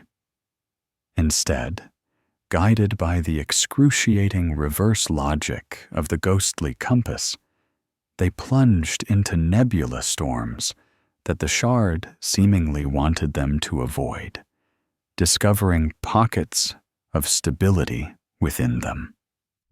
They bypassed seemingly safe asteroid fields only for the shard's muffled whisper to reveal a devastating, delayed impact if they had chosen the obvious path. Void predators, titanic creatures that drifted through the interstellar medium, sensing psychic emanations, became a constant threat. The shard would subtly guide them towards seemingly safe nebulae, knowing that these were the hunting grounds of such beasts. The ghostly navigators, with agonizing effort, would then redirect the ship into the empty, desolate expanse of the deep void, sacrificing speed and safety for unpredictability. They would suffer crippling power fluctuations and dangerous system overloads from prolonged travel through unstable void zones, but they would avoid the predetermined maw of the void beasts.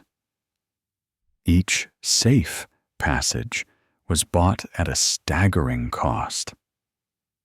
One such encounter stands out in the fractured memories of the surviving crew.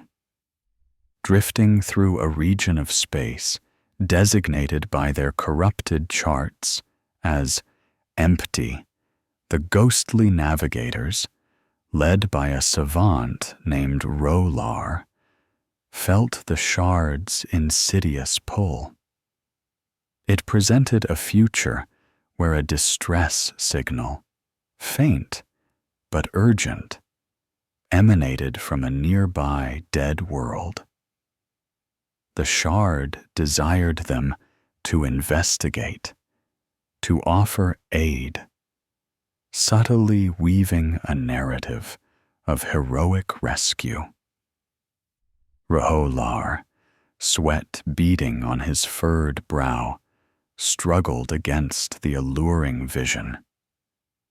He knew it was a trap. The shard desired their engagement, their predictable response. He compelled Captain Zora to ignore the signal, to activate emergency thrusters and push the soaring dream into a blinding, highly unstable region of stellar dust, a move that severely strained their aging engines. The crew groaned, their bodies thrown against restraint webbing as the ship shuddered violently. They were blind, deaf, and vulnerable, their sensors useless in the chaotic cloud. But they were alive. Later, as they emerged from the dust cloud, their damaged external sensors managed to pick up residual energy signatures. The dead world had not held a distress signal, but a dormant Satan shard, its power awakening, ready to consume any sentient life that approached. The rescue would have been their obliteration. R'hllor, however, was left convulsing on the deck, his mind fractured by the sheer force of willing blindness, needing to be carried away to join the catatonic anchors. The presence of predatory Imperium forces also loomed large. Encounters were rarer in these deep fringes, but when they occurred, they were devastating. A rogue inquisitorial vessel on a grim hunt for Xenos anomalies, once detected. The soaring dream. The shard, with its chilling precision, flooded the ghostly navigators' minds with futures of valiant escape, of clever maneuvers, of outwitting the Imperium. It wanted them to run, to use their speed and Tau engineering to evade. But Captain Zora, grimly resolute, understood the paradox. Running would lead to their predictable capture or destruction. Instead, she ordered the ship to power down, to drift as a derelict, masking their life signs to the absolute minimum, leaving them vulnerable to boarding, but defying the shard's desired outcome. For cycles, they floated in silent terror, the monstrous, Gothic cruiser passing within kilometers, its powerful auspex sweeping their hull. The risk was immense. A single boarding party would have meant annihilation.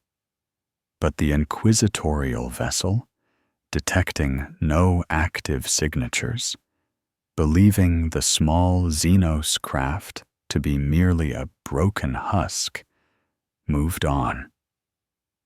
The psychic cost of such prolonged, deliberate inaction, of suppressing every survival instinct, left the ghostly navigators in a state of profound exhaustion, their minds screaming in silent protest against the shard's insidious will.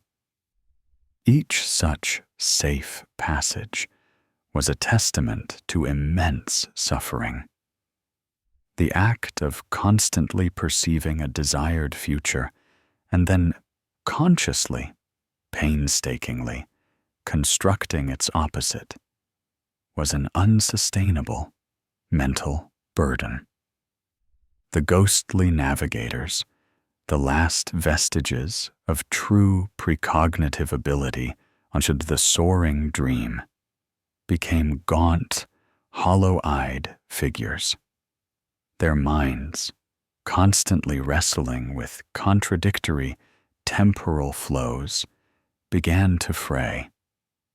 They would often lapse into periods of intense fugue, their connection to linear time severed.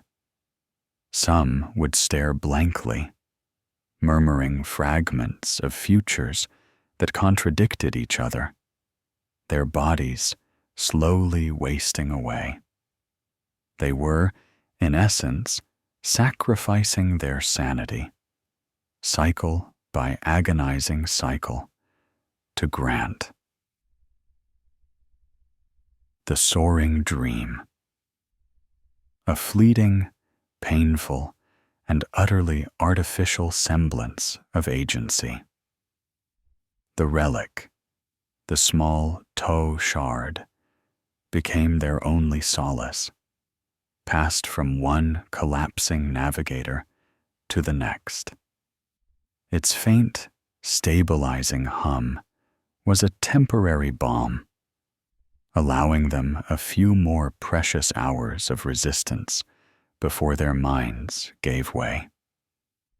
But it was merely a delay, not a cure. The ranks of the ghostly navigators dwindled, joining the silent, catatonic anchors in the medical bay, each new vacancy filled by another brave, desperate savant who understood the sacrifice their role entailed. The soaring dream continued its torturous journey, a damaged vessel crewed by the haunted and the broken, charting a course not by the stars, but by the negative image of a malevolent temporal entity. They were not exploring the galaxy. They were fleeing through it. Their escape, a gruesome ballet choreographed by an unseen, inhuman will. Their grim survival, bought at the cost of their very minds, making their continued existence a living hell. Captain Zora was no longer the poised, empathetic leader who had once guided. The soaring dream.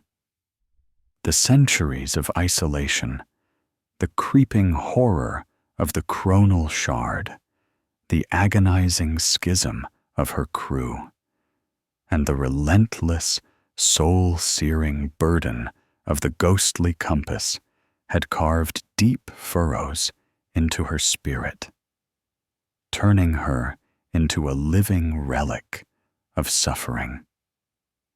Her once lustrous fur was now dull and matted, her elegant posture stooped, and her eyes, once filled with the gentle wisdom of her species, now burned with a desperate, haunted intensity, perpetually ringed with the dark shadows of sleepless cycles.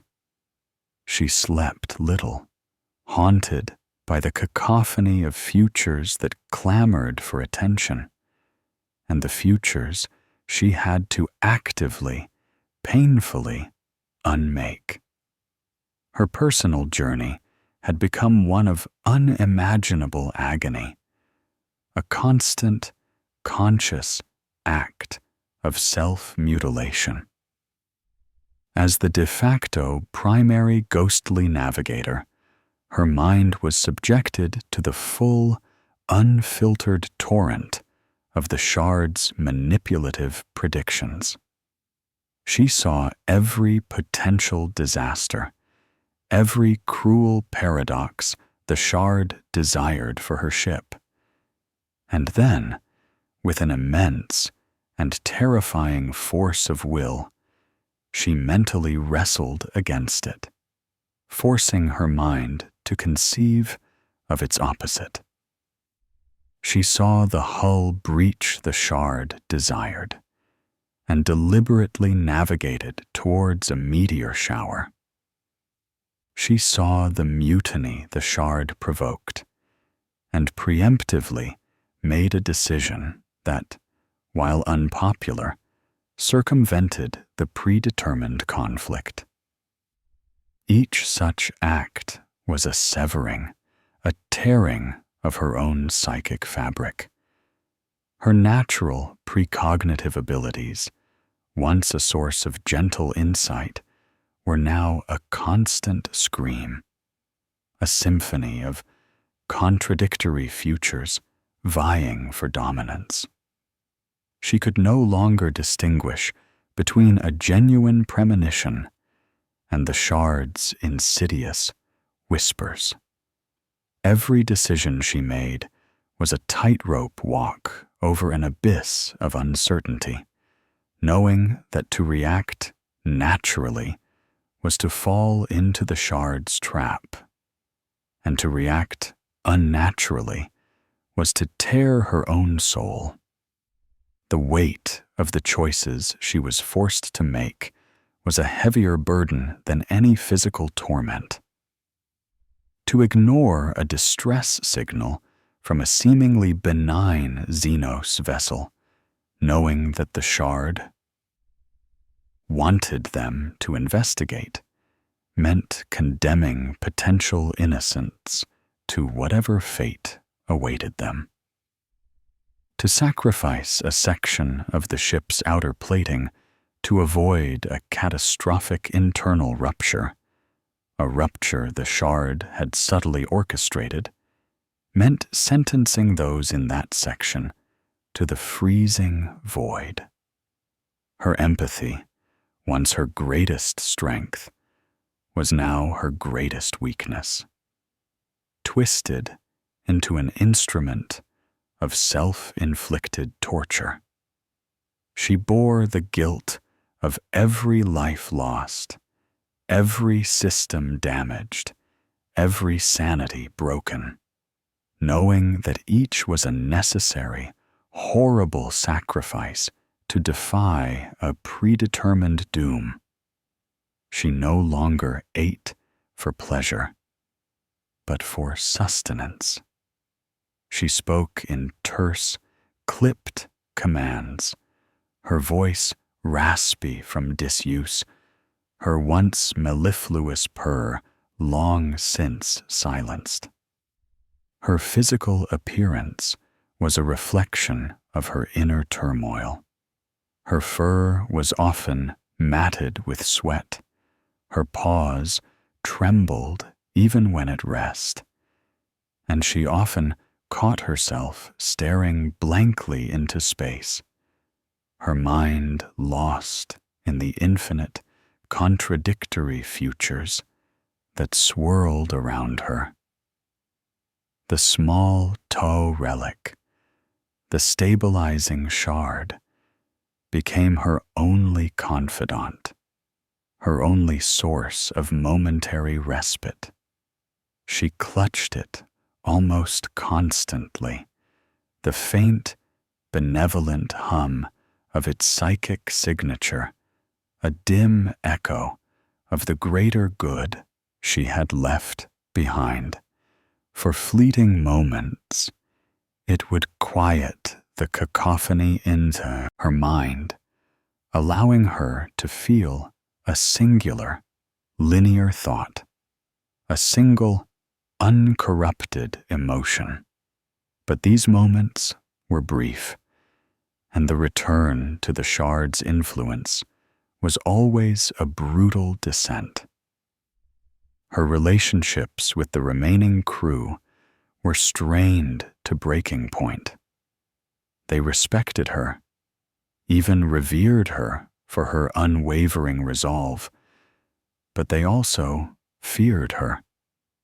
Her decisions, often cold and seemingly illogical, were born from a foresight that they could not comprehend.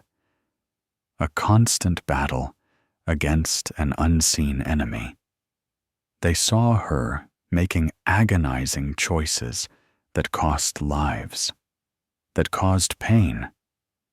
And while they understood the necessity intellectually, the emotional toll was immense. She became isolated, a solitary figure bearing the cosmic burden of a species' survival. She would often visit the medical bay, not to speak to the catatonic anchors or ghostly navigators, for they could no longer hear her, but to simply be with them.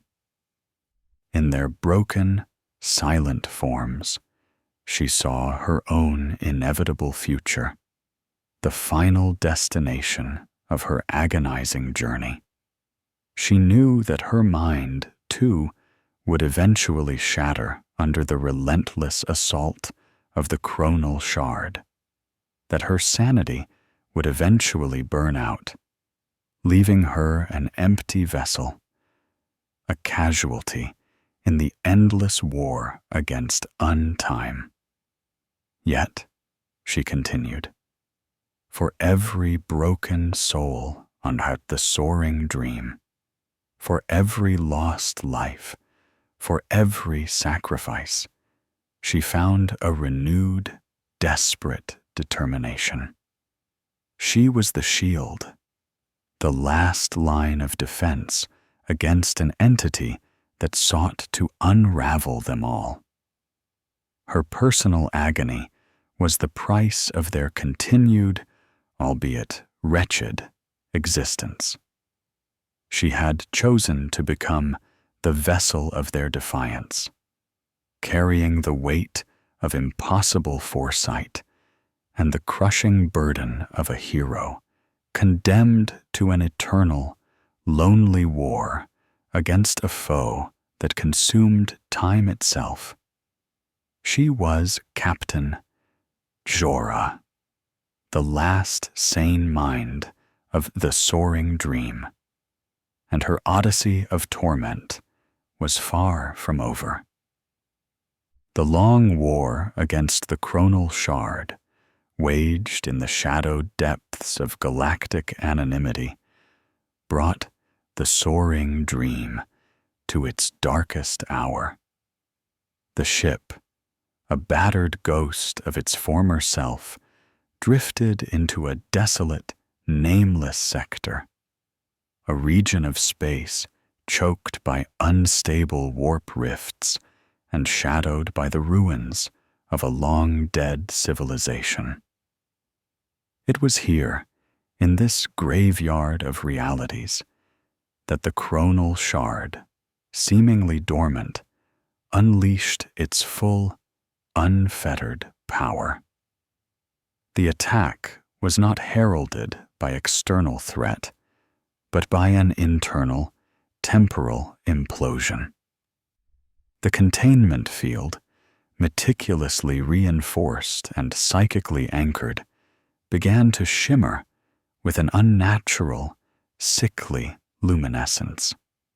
The residual, muffled hum from the shard intensified, morphing into a piercing, discordant scream that reverberated not through the physical hull, but directly within the minds of every Nicassar aboard. The containment was failing, or rather, the shard was simply overwhelming it, flexing its true horrifying might. The effects were immediate, and catastrophic reality aboard, the soaring dream began to unravel. Temporal loops manifested, small at first, then spiraling into terrifying disjunctions. A crew member in the mess hall would be pouring a ration, synth meal, only to find himself moments later pouring it again and again. An endless, maddening repetition.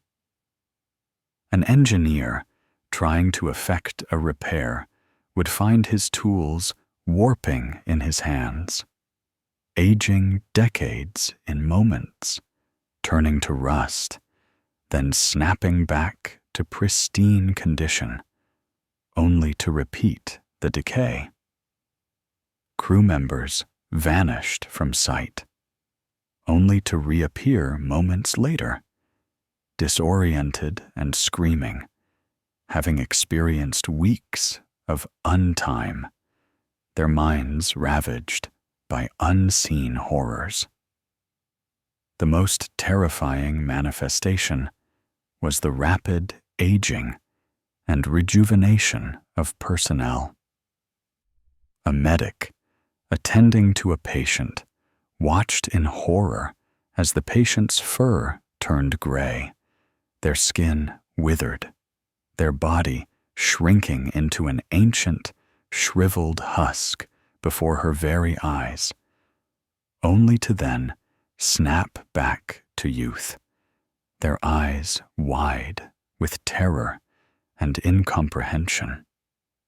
The medic herself felt the same sickening lurch of time, her own body experiencing flashes of extreme age and youth, her mind struggling to reconcile a linear past with a chaotic, non-linear present.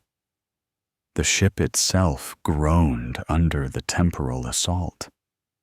Bulkheads warped and shuddered, not from physical stress, but from conflicting temporal states. Sections of the deck plating would suddenly appear ancient and corroded, then pristine and new. Power conduits flickered wildly as energy flowed forwards and backwards in time, overloading systems that had already been stretched to their breaking point. Alarms blared continuously, a cacophony of overlapping warnings that made no sense. The soaring dream was threatening to cease to exist, to be unmade by the very entity it harbored. Captain Zora, clinging to the small Tau relic, fought desperately to maintain her sanity. Her mind was a battlefield, assaulted by 1,000 visions of overlapping, contradictory futures. She saw the ship being ripped apart, then reforming. She saw her crew dying in countless ways, then reviving, only to die again. The Shard's voice, now a triumphant roar in her mind, presented her with the ultimate, inescapable paradox. You cannot save them, because their demise has already been. Your struggle is merely the means by which it is accomplished. The chronal adherents, those few who had survived the schism and were still coherent, responded to the Shard's power surge not with terror, but with a terrifying, ecstatic joy. They believed this was the ultimate revelation, the merging of all timelines, the glorious apotheosis into a higher state of temporal understanding. They walked through the temporal distortions as if untouched, their eyes wide with religious fervor, their minds utterly consumed by the shard's deterministic will. They tried to guide others into the temporal loops, believing it was salvation, not damnation. The few remaining veiled seekers and loyalists were in a state of utter panic. Their weapons, their tools, their very bodies were unreliable. One moment, they were holding a plasma rifle. The next, a withered, rusted piece of scrap. They struggled to fight an enemy that manipulated the very fabric of existence, an enemy that turned their own bodies and minds against them. Zora knew this was the shard's final play, its ultimate attempt to break them, to force a final, devastating future. It was a future of absolute unbeing, where the soaring dream and all aboard would be utterly erased from the timeline, consumed by paradox. The shard wanted them to give up, to surrender to the temporal chaos, to embrace the annihilation it so eagerly offered. Clutching the Tau relic until her claws drew blood, Zora forced her mind to pierce the chaos. She had to find the negative image of this ultimate destruction, but the sheer force of the shard's power threatened to obliterate her consciousness.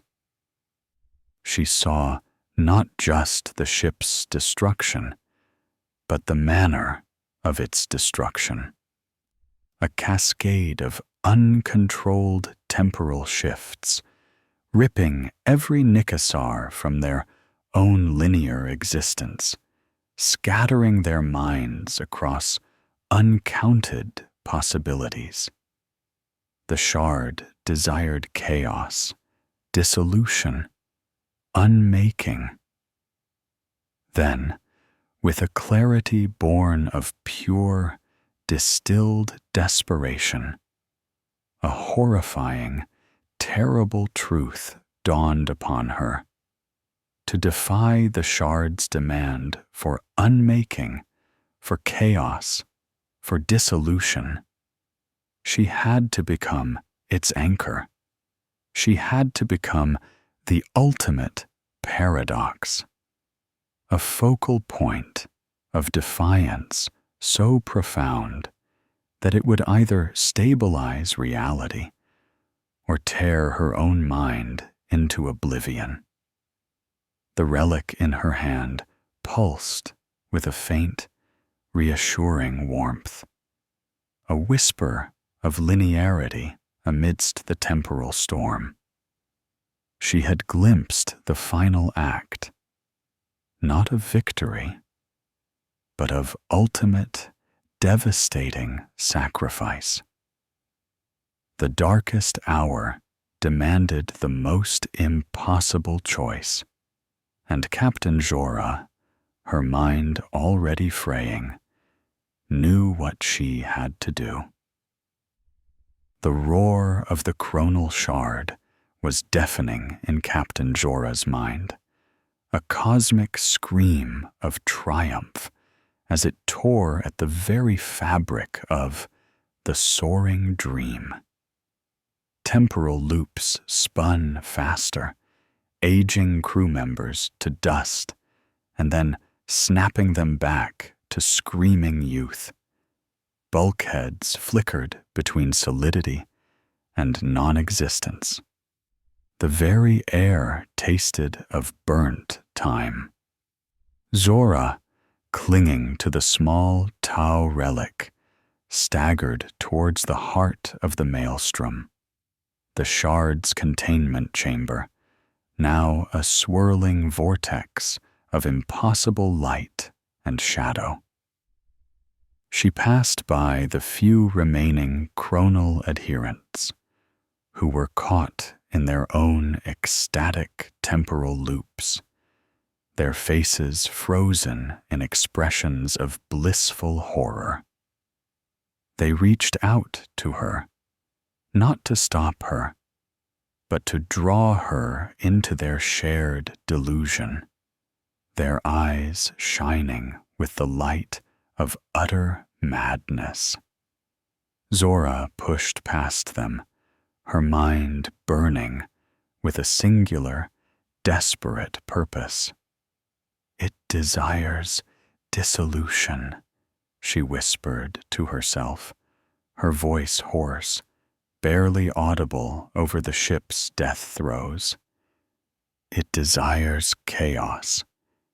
It desires to unmake us utterly." The relic in her grasp pulsed with a calming, steady beat, a tiny, defiant anchor in the storm of untime. It was not a weapon, but a conduit, a focal point for what she was about to attempt. Reaching the containment field, which now pulsed with the shard's raw, malevolent energy, Zora braced herself. The sight of the shard, now swirling with an internal maelstrom of light and shadow, was unbearable, threatening to shatter her consciousness instantly. She had seen the future it demanded, the final, complete erasure of the soaring dream from causality, its existence dissolving into meaningless paradox.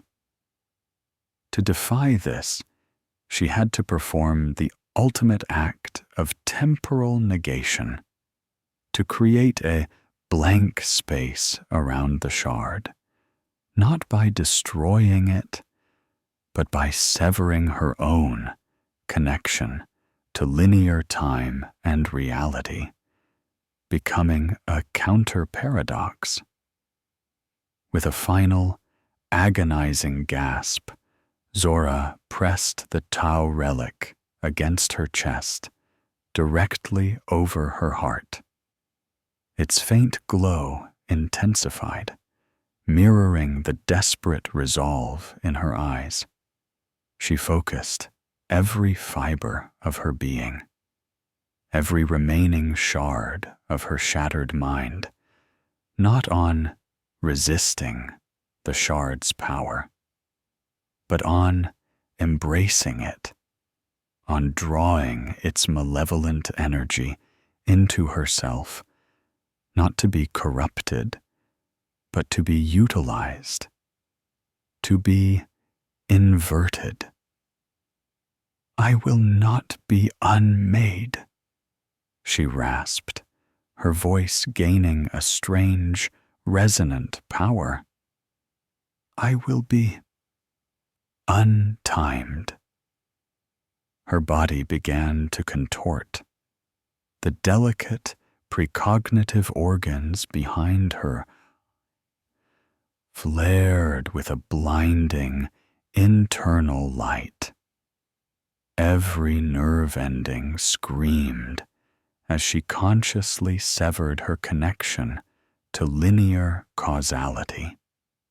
She was drawing the shard's power into herself, yes, but she was also drawing herself into the shard's twisted temporal field, becoming a living paradox. The relic flared incandescently, its benevolent toe energy acting not as a shield, but as a catalyst, focusing the raw, temporal energy of the shard through her, and then out of her, but in a fundamentally altered, inverted way. Temporal loops around her intensified, but now they seemed to bend to her will. Crew members who were rapidly aging or de-aging suddenly found their timelines snapping back into stability. Objects that flickered between existence and non-existence solidified. The air, thick with temporal static, cleared around her, leaving a small, unnerving pocket of complete, absolute silence. Zora felt her mind expand beyond comprehension, encompassing past, present, and future, not as a coherent tapestry, but as a screaming maelstrom of possibilities and anti-possibilities. She saw the true horrific nature of the chronal shard, an entity that existed outside of conventional time, feeding on the paradoxes it created. And she saw the only way to neutralize its immediate threat, to become a countercurrent, a temporal black hole that would draw in and nullify its immediate, localized influence. Her body began to dissolve, not violently, but slowly, meticulously, piece by agonizing piece. Her fur turned to fine dust, carried away by non-existent breezes. Her flesh shimmered, becoming translucent, then vanishing. Her screams, once loud, faded into a whisper, then into utter silence as her vocal cords unmade themselves. But her mind, focused by the relic, held. With a final, impossible surge of will, Zora focused her rapidly dissipating consciousness on the chronal shard. She didn't destroy it. She couldn't. Instead, she created a field of absolute temporal neutrality around it, a bubble of null causality where its power simply could not function. She became the ultimate veil, not just shielding her mind, but shielding reality itself. In that confined space, from the shard's insidious influence. As her physical form completely faded, leaving only a faint shimmer where she had stood, the chronal shard within its containment field went utterly, terrifyingly silent.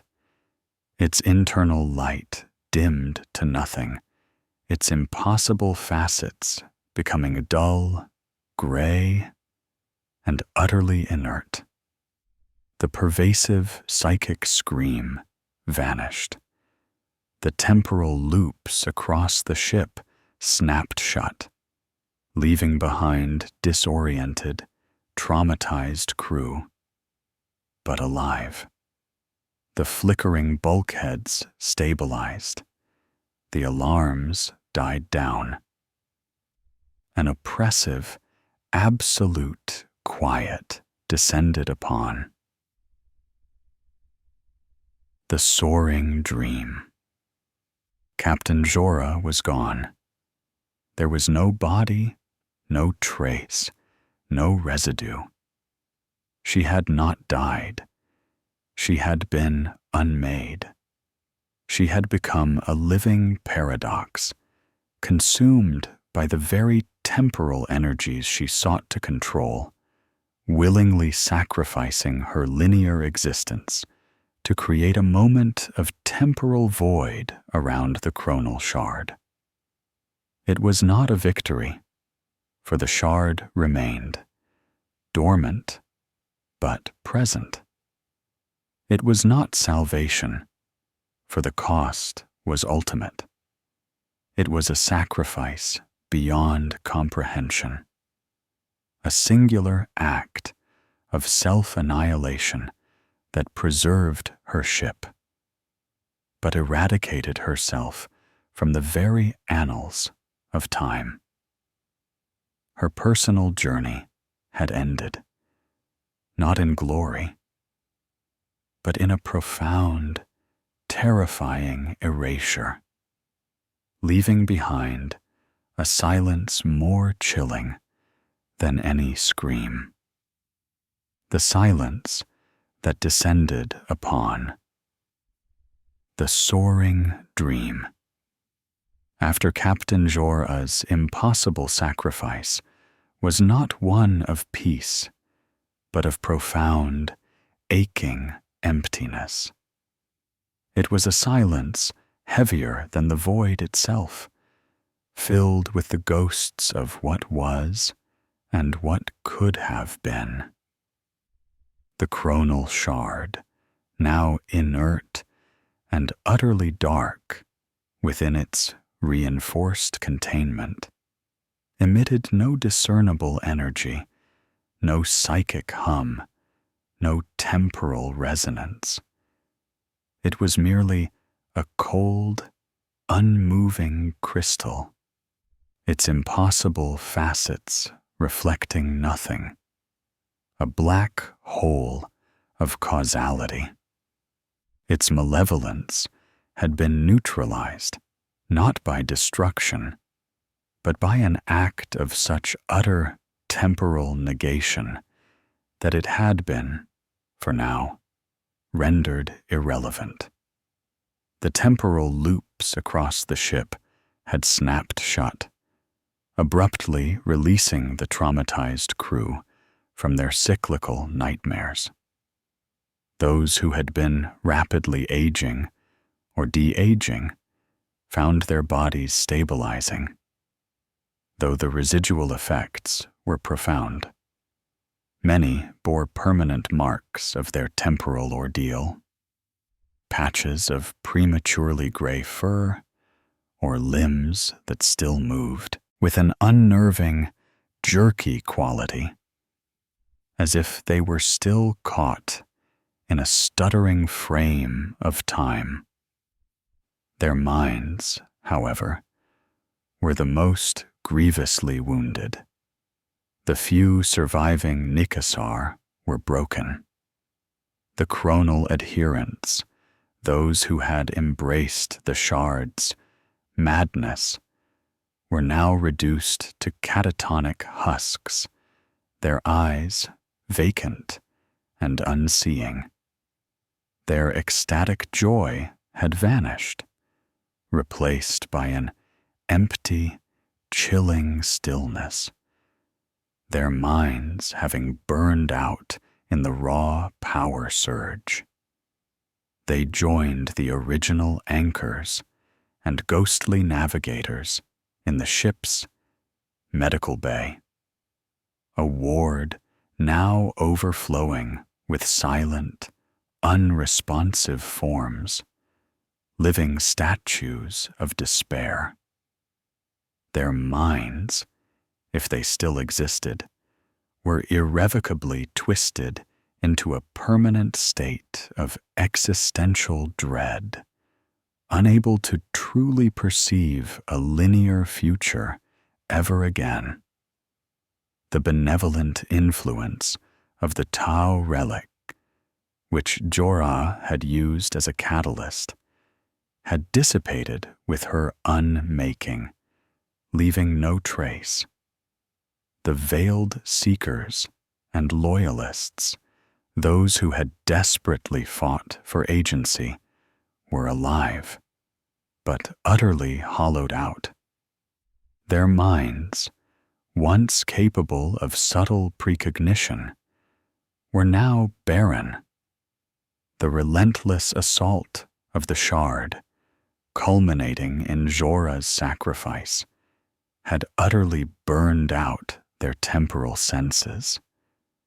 They could no longer feel the subtle currents of probability, no longer intuit the flow of cause and effect. They were adrift in a single, unchanging present, forever blind to the future, devoid of the very gift that defined their species. Their empathy, once a cornerstone of their being, was now a raw, exposed nerve, too sensitive to bear the weight of their collective trauma. They moved with a chilling efficiency, performing their duties mechanically, their actions devoid of the subtle joy or sorrow that once characterized Nikasar life. No one spoke of Captain Jorah. There were no eulogies, no mourning rituals. How does one mourn an absence, an unmaking? Her sacrifice was too profound, too terrifying, too utterly beyond their comprehension.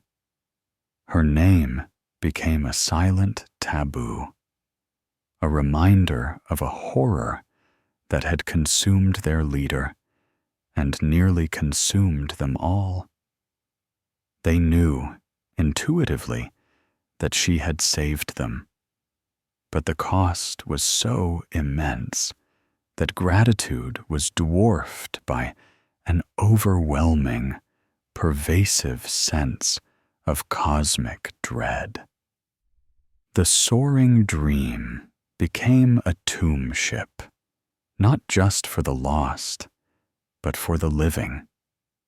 Its sleek, toe-designed interior, once pristine and gleaming, was now a patchwork of hastily repaired conduits, scarred bulkheads, and dim, flickering lights. Life support systems barely functioned, requiring constant, manual override. The atmospheric purifiers wheezed with every breath, reminding the crew of their precarious existence. Water reclamation units failed sporadically, forcing agonizing rationing. The concept of the greater good, once their guiding star, was a forgotten whisper, replaced by the grim imperative of mere meaningless existence. The ship drifted, a derelict in the deep void, its engines barely functioning, its course erratic and aimless. There was no purpose left, no mission to fulfill. Their internal chronometers continued to turn, but for the surviving Nikasar, time itself had ceased to have meaning. The future was a blank slate, utterly unknowable, or in the case of the catatonics, an eternal, horrifying labyrinth of paradox. They were survivors, yes, but of what? They had escaped oblivion only to find themselves trapped in a different kind of hell. A profound, unending emptiness, their minds forever scarred, their souls hollowed out by the touch of untime. They were a crew of ghosts aboard a ghost ship, drifting through a galaxy that was too vast, too uncaring, too grim for their broken forms. The memory of the Tao Empire, once a distant beacon of hope, had faded into a legend, a story told in whispers before the chronal shard had taken even their past and future from them. They were alone, utterly and irrevocably, a silent monument to an ancient, alien horror that had touched them, and in doing so, had stolen their very essence. Their struggle was over, but their suffering, in a new and terrifying form, had only just begun. Centuries later, adrift in a desolate, nameless stretch of the Ultima Segmentum, the soaring dream was found. It was discovered by a long-range Adeptus Mechanicus exploration fleet, the Omnissiah's Whisper, pushing into uncharted territories, their Auspex arrays probing the silent void for relics and technological secrets. The sight that greeted them was anomalous, a Xeno vessel of unknown origin, its sleek, alien lines betraying no obvious signs of warfare, yet its energy signatures were utterly dead, its hull heavily scarred, drifting without apparent purpose. Initial scans detected no active life signs, only residual atmospheric containment and inert machinery.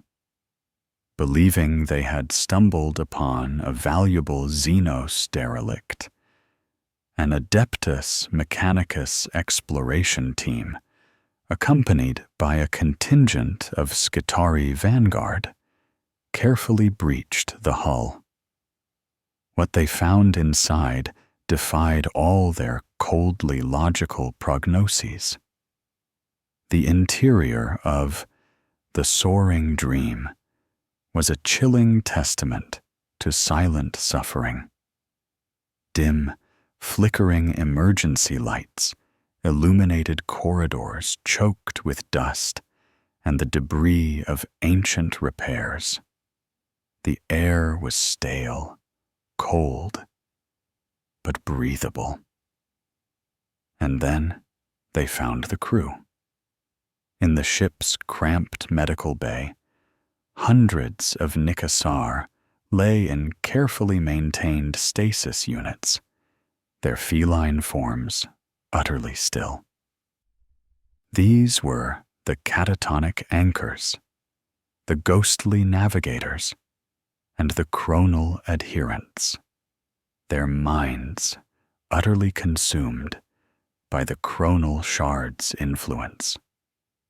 Their eyes, visible through the transparent lids of the stasis pods, were open and unseeing, fixed on some internal, temporal horror that no human mind could comprehend. Their facial expressions were frozen in grotesque paroxysms of terror, bliss, or blank incomprehension. The tech priests, accustomed to the alien and the grotesque, found themselves unnerved. The medical equipment, though of Xenos design, was still partially functional, keeping these broken beings in a torturous, unending state of half-life. Beyond the medical bay, the few remaining functional Nikasar were found. They were withered, gaunt figures, moving through the ship's maintenance corridors with a chilling, mechanical efficiency. Their fur was sparse and dull, their movements jerky, and devoid of the innate grace their species once possessed. Their eyes, though clear, were utterly vacant, reflecting no emotion, no recognition. They responded to no stimuli, made no sound beyond the soft scrape of their paws on the deck plating. Their minds, burnt out by the chronal shard's last great assault, were blank, their precognitive abilities utterly annihilated. They were alive, biologically, but entirely devoid of sentience.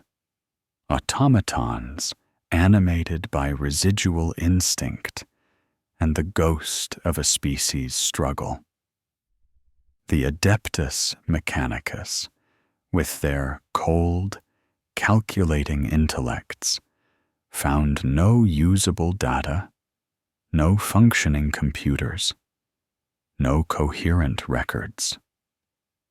Everything had been scrambled, corrupted, or erased by the pervasive temporal anomalies. The ship's logs were a jumbled mess of non-linear data fragments, impossible equations, and psychic echoes that threatened to overload their own cogitators. Then they discovered the chronal shard. Within its heavily reinforced containment field, now completely inert and dark, the crystalline artifact lay silent. Its impossible facets, once shimmering with malevolence, were now dull and lifeless, reflecting no light, absorbing all perception. The tech priests detected no energy signatures, no psychic presence, nothing. It was simply there, a cold, unyielding enigma. Repeated attempts to study it, to analyze its composition or properties, yielded nothing. It seemed to defy all known physical laws, existing in a state of absolute temporal neutrality, a localized vacuum of causality, precisely as Jorah had forged it. The Adeptus Mechanicus concluded that the ship was a dangerous, highly contaminated Xenos derelict. The inert artifact, while fascinating, resisted all analysis. The catatonic Nicassar, deemed irrevocably tainted by unknown temporal energies, were an extreme biological hazard. The few functional Nicassar were deemed nothing more than biological automata, their minds destroyed. The soaring dream was towed to a remote, uncharted moon and quarantined, designated Anomaly X779. Classification: temporal corruption. Severe. The ship and its broken crew were sealed within a stasis field, placed under permanent guard by a detachment of silent Skitarii. It became a sealed, terrifying enigma, a cosmic warning of the true horrors of the void. Its tale, the epic and tragic struggle against a force that unmade time itself, was lost to the annals of imperial history, deemed too dangerous, too illogical, or simply too insignificant amidst the endless wars of the 41st millennium. The sacrifice of Captain Jorah, the countless Nikasar who surrendered their sanity to defy the chronal shard, their grim determination to reclaim agency in a universe of predetermined doom.